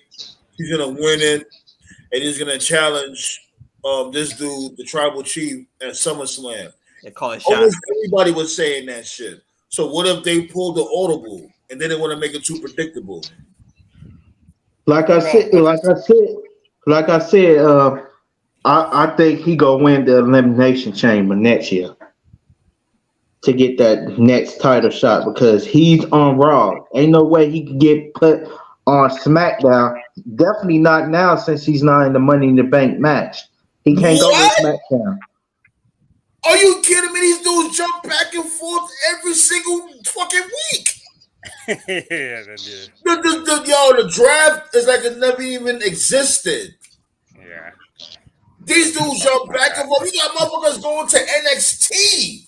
How you going to NXT, my dude? You just got drafted to Raw. How you on NXT? Yeah, that draft don't mean shit. That It don't mean anything. Goddamn thing. But I stand by my prediction. He winning the Elimination Chamber because he can't win the Rumble after he just won it this year. Come on now. At least Stone Cold didn't do that. We won, then lost the next year, then won the next year. Stone Cold won back-to-back years. No, I thought he win 3 Rumbles. Shawn Michaels is the same thing. Yeah, But in this new age of fans and stuff and how easy they be complaining and stuff, I would not do that. I would not have him winning. They're playing a dangerous game with Cody anyway, simply because there's no. We saw this already. We saw this with Becky Lynch and Ronda because when they did Becky and Bianca and Charlotte and Ronda, the thought process was we can just do Becky Ronda next year, but there's no guarantee that fans will give. Hold on, wait, Told, you starting to sound crazy now. I'm sorry. It's weird. You starting to sound like Mr. Krabs a little bit. But y'all notice something? The Royal Rumble. The Royal Rumble. August. Say something now, Told. Oh, okay. Can you hear me okay? It's about the same. Yeah, I can hear that shit, right? It sounds You're buzzing. Yeah. Buzz? All right. Yeah. Tofi good? I'm not sure. Still buzzing. Weird. Just a little bit. What you doing? Keep doing it, because you're not buzzing as much anymore. Okay. Okay. That was right there. Right there. Say something again. Test. Yeah, it came back. You good? Marcus, I'm about to sit your ass down. But what I was saying though, what I was saying is, do y'all notice that you doing too damn much? Why you mute me? Because I told you relax. Hold on. I'm trying to get everything situated. Oh, my mistake. Okay, so we lost TKO. You ain't know what to do, TKO. Just hit the link. You petty. Yo, you hear him? You hear it too, right? Ballet dance. I'm like, yo, here's the thing, Marcus. Like, I'm being very generous. I'm known for kicking motherfuckers out. You know what I mean? Because you was mad noisy from before. But I let you rock because you definitely show love to the channel. But you was mad noisy from before. You couldn't. It's not as noisy as it was from before. Because I had earphones in. So October's making some adjustments. Black Star, you still there, my guy? Yeah, I'm here. I'm here. So before we get up out of here, you already know me. I can't wait for Fight Forever. Fight Forever. Seven, is it okay now that I can get my tape through? I didn't hear what you said. What you said? I said, is it all right I could talk now? Here's the thing, Marcus. You like it's just you're not hearing you're not reading the room. I'm here talking about the AEW Fight Forever game before we get up out of here. You can't do that, my dude. It's not all about you. You know what I'm saying? That's why it's called a round table. No, I understand that. I'm just trying to get y'all No, thoughts I on understand. I everything I've understand, seen but today. I hear you, my God. Don't worry about it. I'm gonna let you say what you gotta say. You know what I'm saying? But you gotta really read the room. You feel me? Yes.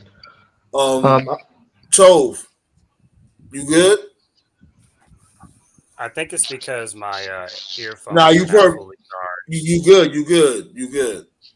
he All right. good? You good, Toby? Yeah. All right. Sam, I was trying to say, do y'all notice that the Rumble running up always win the next year? So that's why I was saying Cody wins the Elimination Chamber and Gunther wins the Royal Rumble if he's not world champion by then. It's way too early to determine who's gonna win the Royal Rumble. Like it's not even the middle of the year yet. You already determining Gunther It is should win middle of the the year right Royal now. Rumble?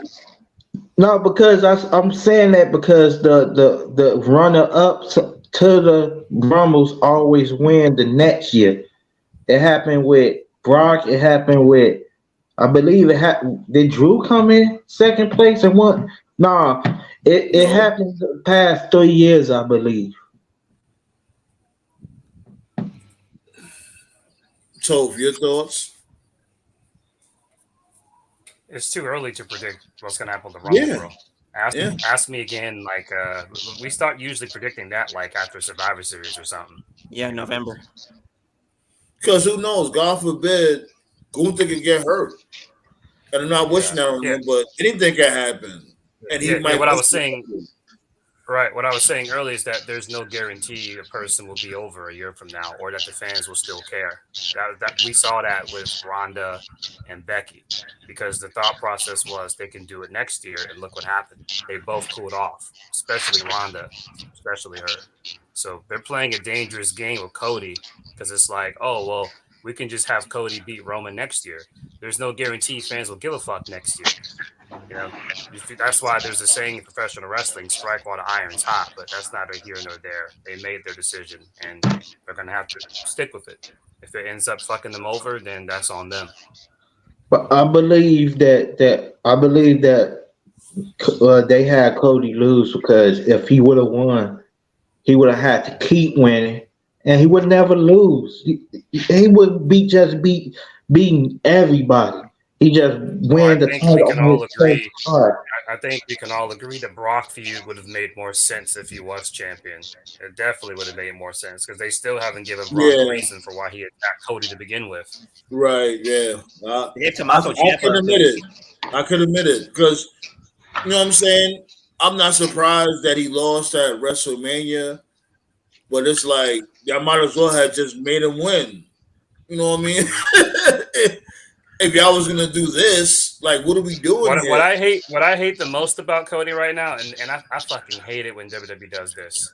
You can just tell when they're just killing time. That's what it is. Yeah. It's killing Just time. like It's what Monday Night Raw last night. And I'm yeah. not saying Raw sucked. I'm not saying that, but it was just so uninspired. You know, it's just it didn't Mhm. have no type of. It's like you making ribs or you making chicken. All Mhm. you did was heat it up. You ain't put no seasoning. You didn't let it marinate. Nothing. You just put it out there Right. like you know what I'm saying. And I'm tired of that shit when it comes to wrestling as a whole. It's like, yo, It doesn't take much. It really doesn't. It really how the fuck can we book good shows on here for free?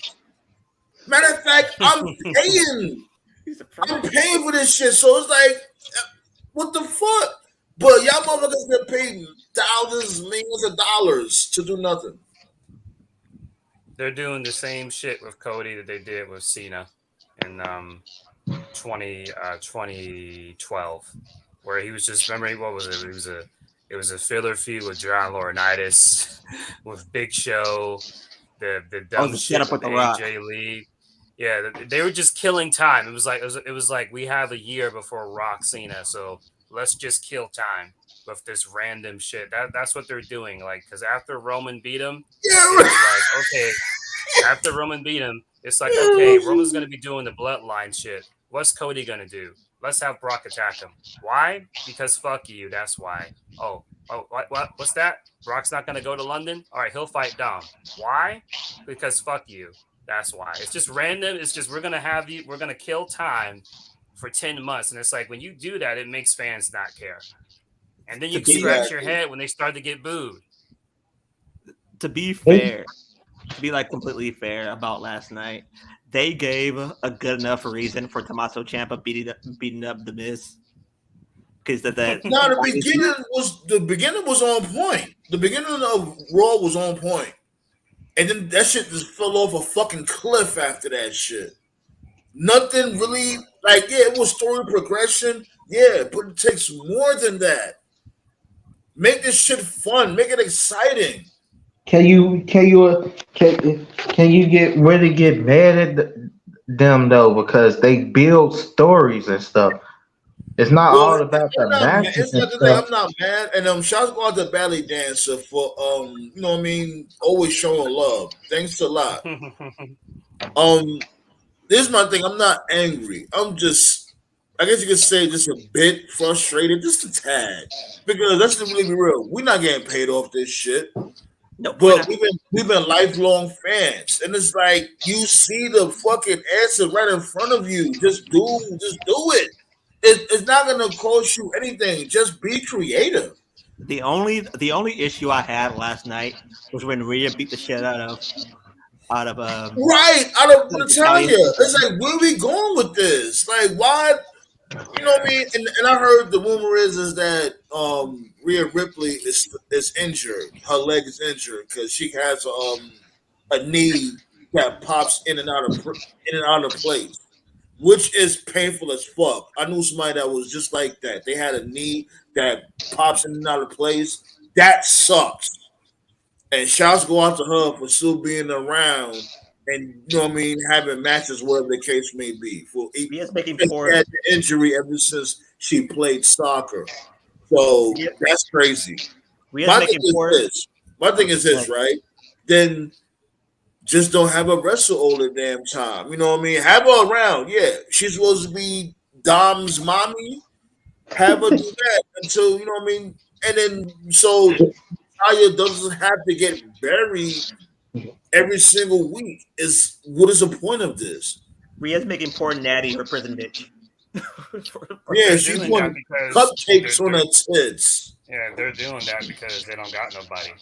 Whether it's Vince or whether it's Triple H, that's the biggest failure so far. Is that this was You're right. It's ever been. If they build her versus Raquel, I actually want to see that. Actually, they want to team up. Rhea and Raquel. I heard about that. They want to team up for some reason. But you already said Black Star already said that Raquel will be joining Trish and Zoe in the team, so that can't happen. That's what they actually want to see. I actually want to see that shit. Wait. Run that. You said Raquel want to join Trish Stratus? No, they building towards that.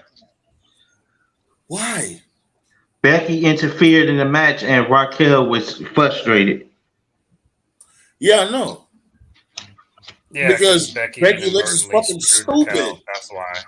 Becky Lynch act like that was her first day on the job. It's like, if you attack the opponent, you're gonna get the other one disqualified, you dork. Like He's a reason for that's a killer wrestling deal. 101. And Stupid and babyface. you already know I'm going there with it, Tove. You already know I'm going there with it. Becky Lynch standing there like, dude. Like, what the fuck? And it'd be shit like that. I'll be like, yo, what am I watching here, yo? What am I watching here? This shit is silly. Like, yo. Like I said, it's the weakest the women's division has been in years, and whether it's like Vince or they Triple H, constantly insult your intelligence. Yeah, they failed the women's division. They don't got nothing, so they've got nothing to do but just start from scratch. Yeah, I'm still waiting for him to do something with I don't give a fuck what WWE calls her. I'm gonna call her Mia Young because that's her fucking name. I ain't calling her Misha. Her being in the club makes no sense. It's stupid. They don't have anything in common. It's so dumb. Misha means crazy in Japanese, I believe. Korean. Yeah. Korean. Misha means like. And I remember like back in the NXT days, I remember Emma was a pretty good wrestler. She ain't doing shit. Piper Niven did all that shit to get her name back. They ain't doing shit with her. She's just. I'll be right back, y'all. Poor Piper.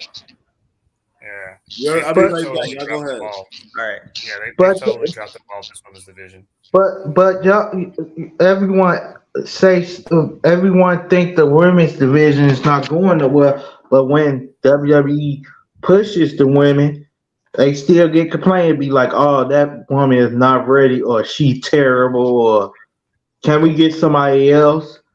It's like do people want the women's division to grow or not? I think the problem, Marcus Brown, with the women's division, and this is really what it comes down to, and it's not just a WWE issue, it's an issue today in general. I don't know if I go any further, I'm going to come off like a chauvinist. The issue really, though, back on point, is that WWE as a company, they want to do this anything the men can do, the woman can do mentality. And that's really nice on paper, but that's not always true. And the women's division currently at this point in the year 2023, it does not have the depth to do half the shit that the guys can do. They don't have the depth to have a women's Royal Rumble. They don't. They have the depth for a men's Royal Rumble. They do not have the depth for a women's Royal Rumble. I'm talking like straight up 30 girls from Raw and SmackDown, no NXT, no legends, no one night appearance. They don't have it. They don't have the depth, in my opinion, to have a woman's Money in the Bank. They don't. If Charlotte wins on Friday, Twitter's going to have a national meltdown. They don't have the depth to do a women's tag team division. And I know some people are like, they should introduce a secondary belt for the girls. They don't even have the depth for that. They just don't. But they do it simply because, that's what's expected of them. Everything the guys can do, the girls can do. That's the problem. That's the ultimate issue. The problem is that you're going to have to clean out NXT in order to make that come true. Like completely. I mean, you can clean out NXT, but the idea is that at some point you want to have a roster strong enough to actually support the things that they're doing, and they don't. They're just doing it for the sake of doing it. They're just doing it because they just want to say, hey, our girls are doing shit too. They introduced tag team titles for the girls just so they can say they gave them one. But why give them anything if you don't have any tag teams? That's you know what I'm saying? That's the point. That's the issue. That's why I think it's this, right? There's no passion. It's so simple. Like, it's no passion. It's all about passion. Want to do it. That's the main sentence. You have to want to do it. These motherfuckers don't want to do it. You know why they don't want to do it? Because they're getting paid anyway. That's the main thing. All of wrestling is really, is really not it. It's not. Because to anyone that doubts what Sandman's saying, do so much more better. Like, right. And to anyone that doubts what Sandman's saying, don't forget what Mickie James said. Because of Mickie James, when they fired her and put her stuff in the trash bag, she mentioned one of the main things she was fighting for. But she was fighting for an Evolution 2. Every week, she was at WWE HQ. She was at Creative, basically trying to get the ball going for an Evolution 2. And they were just like, nah. and they They told I ain't her gonna point lie, blank. though. I don't blame them though. Like they bringing I it was back over though. it. I was over it with the first Evolution when they had Right. motherfucking what's her name again? Ronda Rousey struggle against Nikki Bella. I'm Right. like, Well, that whole thing, Bella? was political anyway. Because the only reason they did that, I don't give a fuck what anybody says. Because Saudi. The only reason they did that was because of Saudi. You The know, first Saudi it was show. a bad look for them at the time. So it's like, It you know don't. what? It Let's don't just matter. do I our don't own care. pay-per-view. They had Nikki Bella struggle. They had Nikki Bella washing up Ronda Rousey. That was not a good look. That was like the main thing. That wasn't a good look. Ronda Rousey struggling against Nikki Bella. What? Yeah, you're right, ballet dancer. That's what I mean. That's another thing too. WWE doesn't have any mid card stuff with their girls. The only girls you ever see featured are whoever's feuding with the champion. Like you can still have a side stuff that has nothing to do with it. Like what happened to that story of Nikki Cross stalking Candice? It just got dropped. What was that? Isn't Candice hurt? I don't know. I believe she is.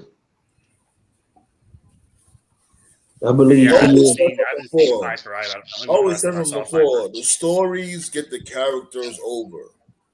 You know what I'm saying? It's like I call it like a sandwich when it comes to getting a superstar over. You got you got two slices of bread, top and the bottom, and you have the meat and the cheese in the middle. Where's the mayonnaise? Right. The mayonnaise. The mayonnaise, mayo. Man, It's look. It's like the way it is. They only The have mayo. two The mayo is stories what going. I give to this bitch from what's the Alpha Academy. Right. Maxine, It's like Maxine. it's like they That's got where a the mayo rule. is at. They got a rule, an unspoken rule, where it's like we can only have two stories going on at once for the girls, no more than that. Like on SmackDown, you got the tension with Bailey and Io, okay, and then you also have the Asuka's the champion, but then Bianca's supposed to get a rematch, but then Charlotte just shows up, okay, and that's it. There's no other female story. And If then Charlotte on Raw, wins, and then on Raw, the story is okay. There's this stuff with Becky and Trish, and then you have whatever Rhea and Natalia's doing, and Rhea, that's it. There's Rhea- no other. Rhea no other prison. story. So, Rhea making Natty turn trick. Oh, Charlotte is not winning Friday, by the way. Bianca is gonna cost her the match, beat the mess out of her. I'll tell you, if Charlotte wins, That's the thing with Bianca Belair. What is she wearing nowadays? It's like she wearing her shit. Her outfits is getting more promiscuous in a little way. I can't believe I'm saying this, but I can't believe I'm saying this. I actually think AEW is doing a little bit more of their girls than they are. I ain't saying it's perfect, but you're seeing. Yeah, they are. No, you're right. You're right. And not only that, when it comes to AEW, they let their girls look sexy, but they could go in the ring. I like that because let's really be real. We want to see some eye candy. We're guys. We don't want to see oily men all the damn time having wrestling matches and they're like, oh, escape out this movie, you hairy punk. Like, no. But WWE don't. They know. Tony Khan knows that, you know what, sex sells. But WWE. It may be a little bit piggish. It may be, yeah, but we not only there to watch how sexy they look. We also there to watch some good wrestling. The thing I really liked last week was I liked in the match with Tony Storm and Sky Blue, like, you know, the whole Outcast thing, this whole and she's getting better. Sky Blue's getting better. Right, she's getting better. Why did Sky Blue? I heard that Sky Blue team beat the Outcast. Like what? I thought the Outcast was be getting booked like a real stable. Well, they were in Chicago, and she is from Chicago. That's probably why. But what I liked about it, though, what I liked about my wife is laughing. The Outcast do the whole. She heard, you heard so. Yeah, I heard. She's in the What I liked background about somewhere. She the lurking. Sky Blue Tony Storm thing was the Outcast do the whole spray thing. You know, where they spray. I think it's lame. But I like in the match how Sky Blue had her own spray with her, and she sprayed Tony. Like that was funny. Like that was fun. Just little stuff like that. You know. So like Sky Blue's like, nah, bitch, you ain't spraying me, but I'm spraying you. Just little stuff that just adds to character stuff. And you know, I want to see more stuff like that. You know, like in wrestling, you're supposed to have fun. Yeah, exactly. And that's all. That's all I ever asked. Wrestling can still be fun. It can. It don't have to be cringy. You know what I mean? It don't have to be forced. You have your fun segments. You have your luchador segments. You have your colorful segments, and you have the serious main eventers. You know what I mean? That's the motherfuckers that close out the show. That's the formula of a show. A little something for everybody. Why is that so hard? Yo, sad man. I was watching this AAA event the other night, right? And like I was watching this 60-year-old dude wrestle this other 60-year-old dude. I was like, what the fuck is this? I seen somebody on Instagram wrestling a Dow, and he had the Dow doing sort of flips and stuff, and I was like, what is this? Person legitimately had a Dow wrestling them doing suicide dives and flips and stuff. A who? Oh, you know what? A Dow. A Dow. You What's know that? what? Speaking of Charlotte, Hold on. You said a Dow. What's that? He's trying to say a doll. Like a body dummy, like a Oh, body dummy Dow. Oh. It's terrible. Yeah, I forgot to mention this. Speaking of Charlotte, I'll go ahead and I'll give his flowers. He had a good match against Buddy Murphy. Looked like he was in shape. Still looks like he could be a little bit leaner, a little bit crisper. But that match with Buddy was the first match he had in a long time where I could tell he had a chip on his shoulder, and the fans were into it. So I was like, you know what, Andrade? All right, give me more of this. And I'll stop treating you like a bum. Like Andrade did a great. He's gone. I'm telling y'all, Andrade will be seen on TV until like 4 weeks later. He ain't gonna never be put on Dynamite. What you saying? Right? They gotta continue on. Like for us, you know what I mean, wrestling fans that was watching NXT. They continue knowing that story from then, and they need to keep it going. Like, don't just, you know what I mean? Don't just leave them off TV this coming Saturday. Nah, keep that shit going. I'm not saying a match, but have like a promo segment or something like that. I have a very serious question, and I'm just gonna let you guys go at it after I ask this question. But why is Chris Jericho? I think it's one of those Japan dudes. Buddy Matthews. And Sammy Guevara coming home to spank you. Why is Chris Jericho still wrestling? That's another part. That's questionable here. But what are those Japan dudes and Sammy Guevara? Why are they facing Accident Andretti and two bums? Oh, Suzuki. Well, you know they had their match at Forbidden Door last year. That was the team. Remember? Accident Andretti still got a job? Yeah, still has a job. Who is he? He goes get the lunch. He said, "Yeah, yo, Andretti, let me get a turkey roll on rye." Fucking donut. Heathen. Like Andretti's constantly on a donut run. Yo, Jericho need to wrap it up. He can't even put nobody over anymore. After that, Jericho Appreciation Society. Where's Usos gonna do? Where JS is gonna go? You think they're gonna get over? Like, Jericho needs to just wrap it up. Be like, I ain't gonna lie, and you're gonna eventually say this shit too, Tove. He's getting to that point. Jericho, he's getting to that point. Was like, yo, my dude, just go sit down somewhere. You're not needed anymore. He's past that point. You're not needed. He want to wrestle until he Ric Flair's age. That yo, my dude, you look terrible out there. And you know what's the main proof why he looked terrible out there? Because how in the hell Adam Cole looked terrible fighting him in that match, but he looked great fighting MJF.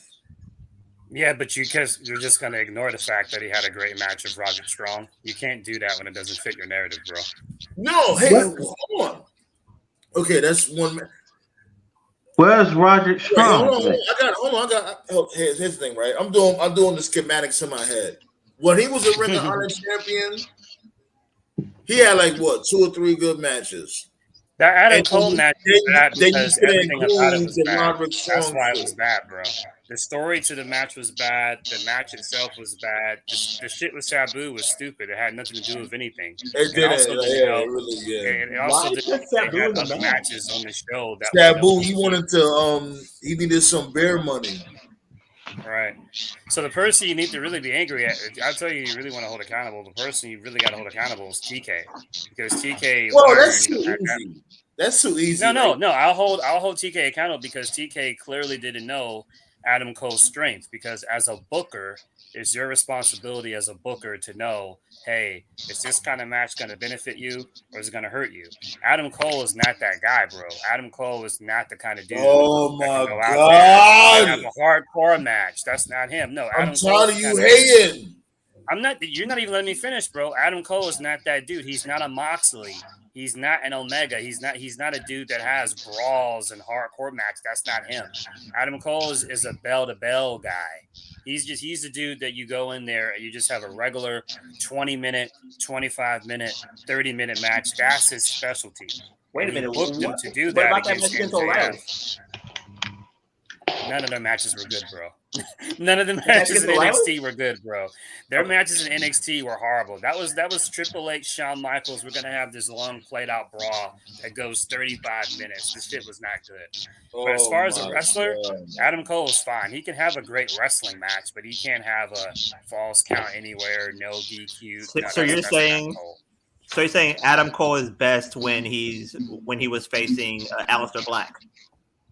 Yes. Yeah, one-on-one situations. Adam Cole versus Gargano, Adam Cole versus Andrade, Adam Cole versus Aleister Black. Or from an AEW perspective, Adam Cole versus Jungle Boy, Adam Cole versus MJF. Adam Cole is the dude you want. He's like Shawn Michaels, basically. But hold on, what about the matches they had with what's my dude's name again? Kyle O'Reilly. Pain. Pain matches. What are you talking about? The War Games? Hell yeah!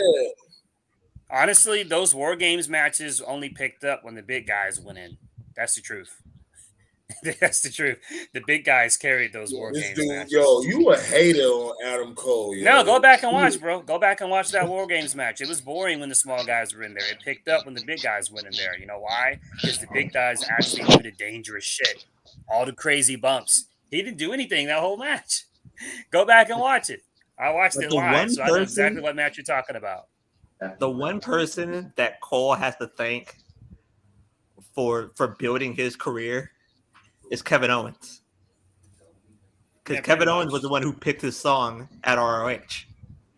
Kevin Owens was the one who built him. So as big as Cole is now, he better thank Kevin Owens for building him to be that man. Hey, everybody! I gotta leave and stuff. You said what? I gotta leave, but I gotta leave right now. I'm gonna shut it down anyway. But I have one more thing to say before I leave off of here. I said, Seven, I just don't see Adam Cole as a world champion. I can't. The man is he don't look believable at all. People would laugh if he's a world champion. Heavyweight champion. Why would they laugh at him being world champion? He has a shitload of him. You said what? The belt can't hit him. The belt can't hit him. It can't.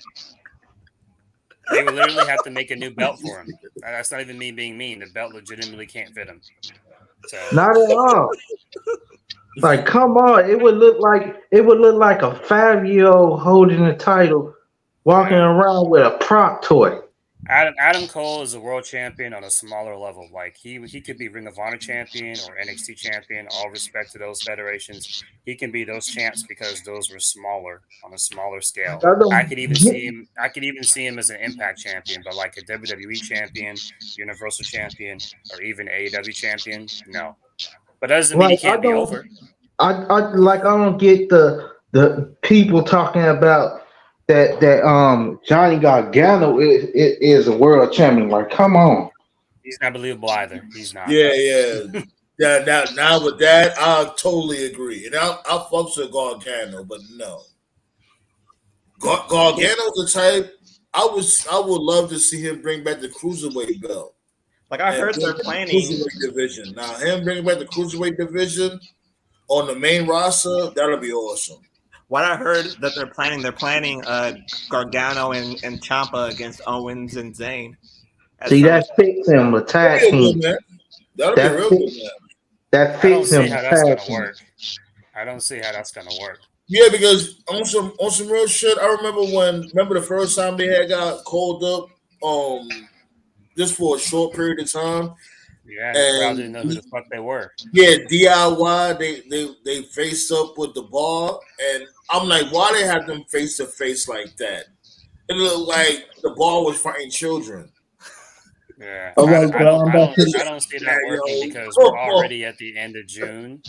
We're already at the end of June. SummerSlam is not that far away. But So the you're thing is telling me that we all know that they're good. They're very good. They're probably one yeah, of the but the best. fans don't know who the fuck they are. So that means you have to Yeah. get the build that fans within to a figure out month, who they are in like a month and a half. I don't But see that can we happening. blame them or can we blame booking or the creator? But I I'm guess about to both. I'm about to leave. I'm about to leave here and stuff. But I'm be still on the live stream. I just go No, be I'm in the about to shut comments. it down because we already passed. We would have went overtime, and we were going overtime a lot. And on some real G shit, we've been racking up a lot of likes. B, I definitely appreciate that shit. And I've been helping out. I've been helping out with I know those. you have been, Marcus, and I appreciate that. You don't have to be Bogart and shit, motherfucker. I feel like I'm the. Yeah, I've been I feel helping like, out too. Yeah, I've been helping too. Like, yeah, I know. but I'm Hold on, Marcus. We all been pitching in. We all been pitching in.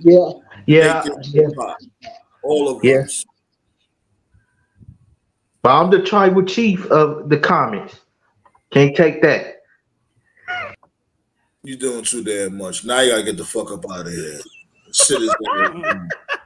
I gave you way too much chance. See why? You know what I mean? I ain't want to do that. I ain't want to do that. Motherfuckers be doing too damn much. Much love, Marcus, but you don't understand. I'm fast with that trigger. Yo, Sam, man, did you hear that Umaga's kid is gonna start? Yeah, he's gonna be in the row. Yeah, Booker T's wrestling. Yeah, his I forgot to tonight's episode of Dark Side of the Ring was Doink the Clown. Last week's episode was about the Grand family. So I'm really enjoying this season of Dark Side of the Ring. I feel like this season is kind of what I thought the show would be, talking about the more obscure but depressing stories in wrestling. And I watched the shit with what's my dude name again? Magnum TA. Mm-hmm. I'm gonna come on you like nobody else came on you before. Oh yeah, and it's rumored that Punk will be on Dynamite tomorrow. So yeah, he threw shots at the Bugs. He threw shots at MJF. So he got to pull up. It's gonna be Punk and MJF. Punk's gonna win the title. About to beat them up again. Punk's gonna win the title. Please leave Larry at home, Punk. Please. Yeah, we don't encourage animal endangerment. We love our pet animals. Even though sometimes I ain't gonna lie, you want to elbow drop your cat or your dog or your parrot. Leg drop them. You still love them nonetheless. But to piggyback off what Sandman was saying earlier, this year is a great year for video games. Yeah, man. I'm getting Fight Forever. I can't wait because it comes out next week. Yeah.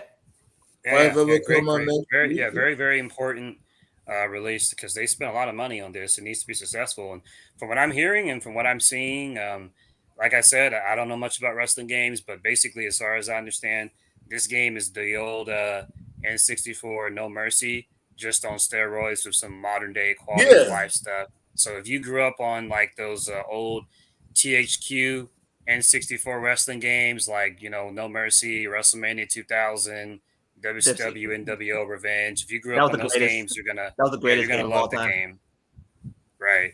And it's gonna have it's like DLC and arcade stuff. style. It's gonna be Yeah, arcade style and shit. This yeah. silly. The game's confirmed to have like DLC and stuff, so they'll add like more wrestlers. So it looks like it's gonna be a good investment on their part, and that's good because that's just one of the many things that AEW as a company has to do to get to that next level because WWE Right. has all kinds of games. So And hopefully, 2K this year was and the good. best Right. In the best case scenario, this game is good, and it sounds like it will be good. And maybe AEW can release like a new game like every year and a half or something.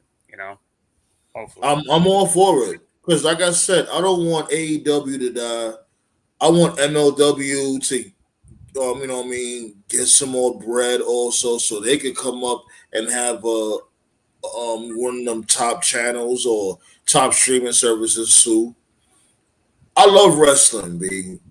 If you trash, you trash, of course. Like, get the fuck up out of here. But I wouldn't want you to go out of business. Like, I wouldn't mind. Like, imagine the MLW game with the same dudes creating the like 2K or THQ doing the MLW game. I'm all for it. You know what I mean? Like, I want all this shit to pop off. But if Watch you're a bum, MLW's get game. the fuck up out of here. Watch MLW's game Beyond Acclaim. Right, like, man, look. But anyways, we way past the motherfucking end of the show. We have to But do like back forward we thing. had a great conversation. Before we get up out of here, I am gonna be live for Money in the Bank. That shit come on like what, 2 o'clock? In the But it's Money in the Bank's not anytime soon. What you talking about? Forbidden Doors this week. no. I switched gears. I'm not gonna be able to watch Forbidden Door because I'm gonna be at work. Yeah, but Because Money in the Forbidden Bank's Door not is this week. this weekend, right? It's in 2 weeks, right? No, Forbidden Door is this weekend. Money in the Bank is next weekend. Yeah, weekend. that's what I was trying to say. I'm gonna Gotcha. be live for next weekend for Money in the Bank because it comes on like at what, 2 o'clock in the afternoon? I think 2-3 o'clock in the afternoon. Yeah, 2 or 3 on Saturday. I assume so. Yeah. Because it's British time. They're in the so, UK, right? Yeah, Okay. they're across the pond with tea and crumpets. That's true. I Are they remember London? I remember when SummerSlam was in England. Like it was on at like 5 o'clock. 5 o'clock. Yeah, remember that, right? It was aired like the week before or some shit like that. Are they going to be in London? Is that where they're going to be at? Yeah, they're gonna be in London. Yeah. All right. Hopefully they'll do like a Raw or SmackDown over there. Those crowds are always nice. Yeah, the crowds are The awesome. last time they did that, remember it was the time they did a Raw in Japan, I think it was. Yeah, it was a long time ago. A long time ago. Remember that shit, right? They did a SmackDown in Puerto Rico. Yeah. Apparently, Dustin Rhodes and Sting they're fighting really hard to actually get a Dynamite episode in Japan. That'd be really cool. We need more international shows, bro. It adds to the visual. Yeah, That's better. that's East and right. East. Shit. Oh my god. That's I should talk about that shit in the upload. I should pull an upload. Oh my god, that was a disaster. But anyways, you already know the vibes. What's on tap for AEW tomorrow? You know, Tove? I can look up the card right now. I have to say this before Toph brings up the card. Remember when Rick Rude used to go, for all you fat, out of shape.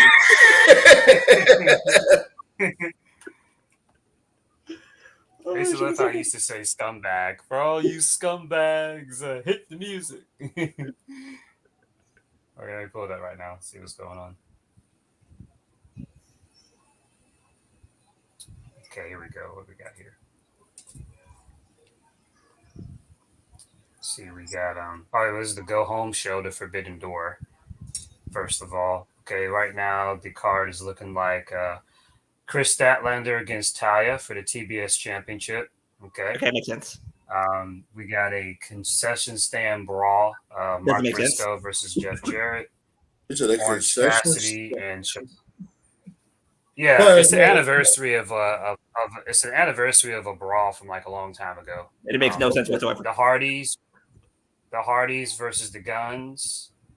Orange Cassidy and Shibata versus Daniel Garcia and Zack Sabre Jr. Jericho, Guevara, and Suzuki versus Action Andrade, Darius Martin, AR Fox. Right now, they're not advertising CM Punk, but it's rumored that he'll be there. So, and of course, Adam Cole will speak. So, hopefully, we get an appearance from Okada or some announcement or something like that. Why am I not getting Punk versus Kenta? I need that match. Why the fuck is that match not happening? Well, the timing just doesn't add up, unfortunately. I mean, I like to see it too, but I mean, does Punk really need to be having a one-on-one match right now? He really doesn't. I don't care. Just give me the match.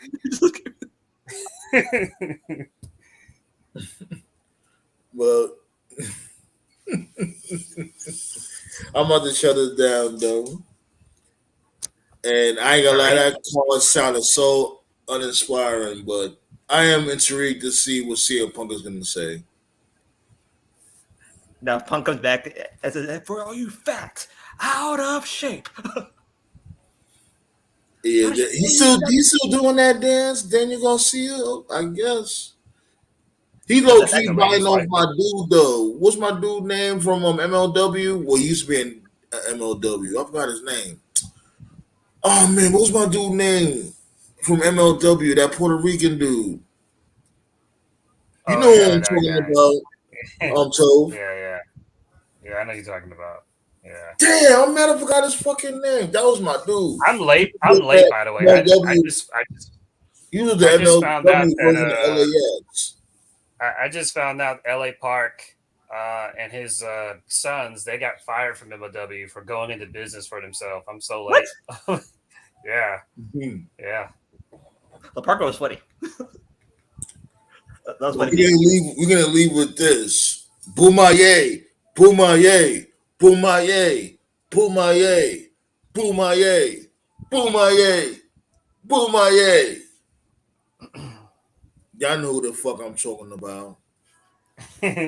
Alex Kane should be your next heavyweight champion of MLW.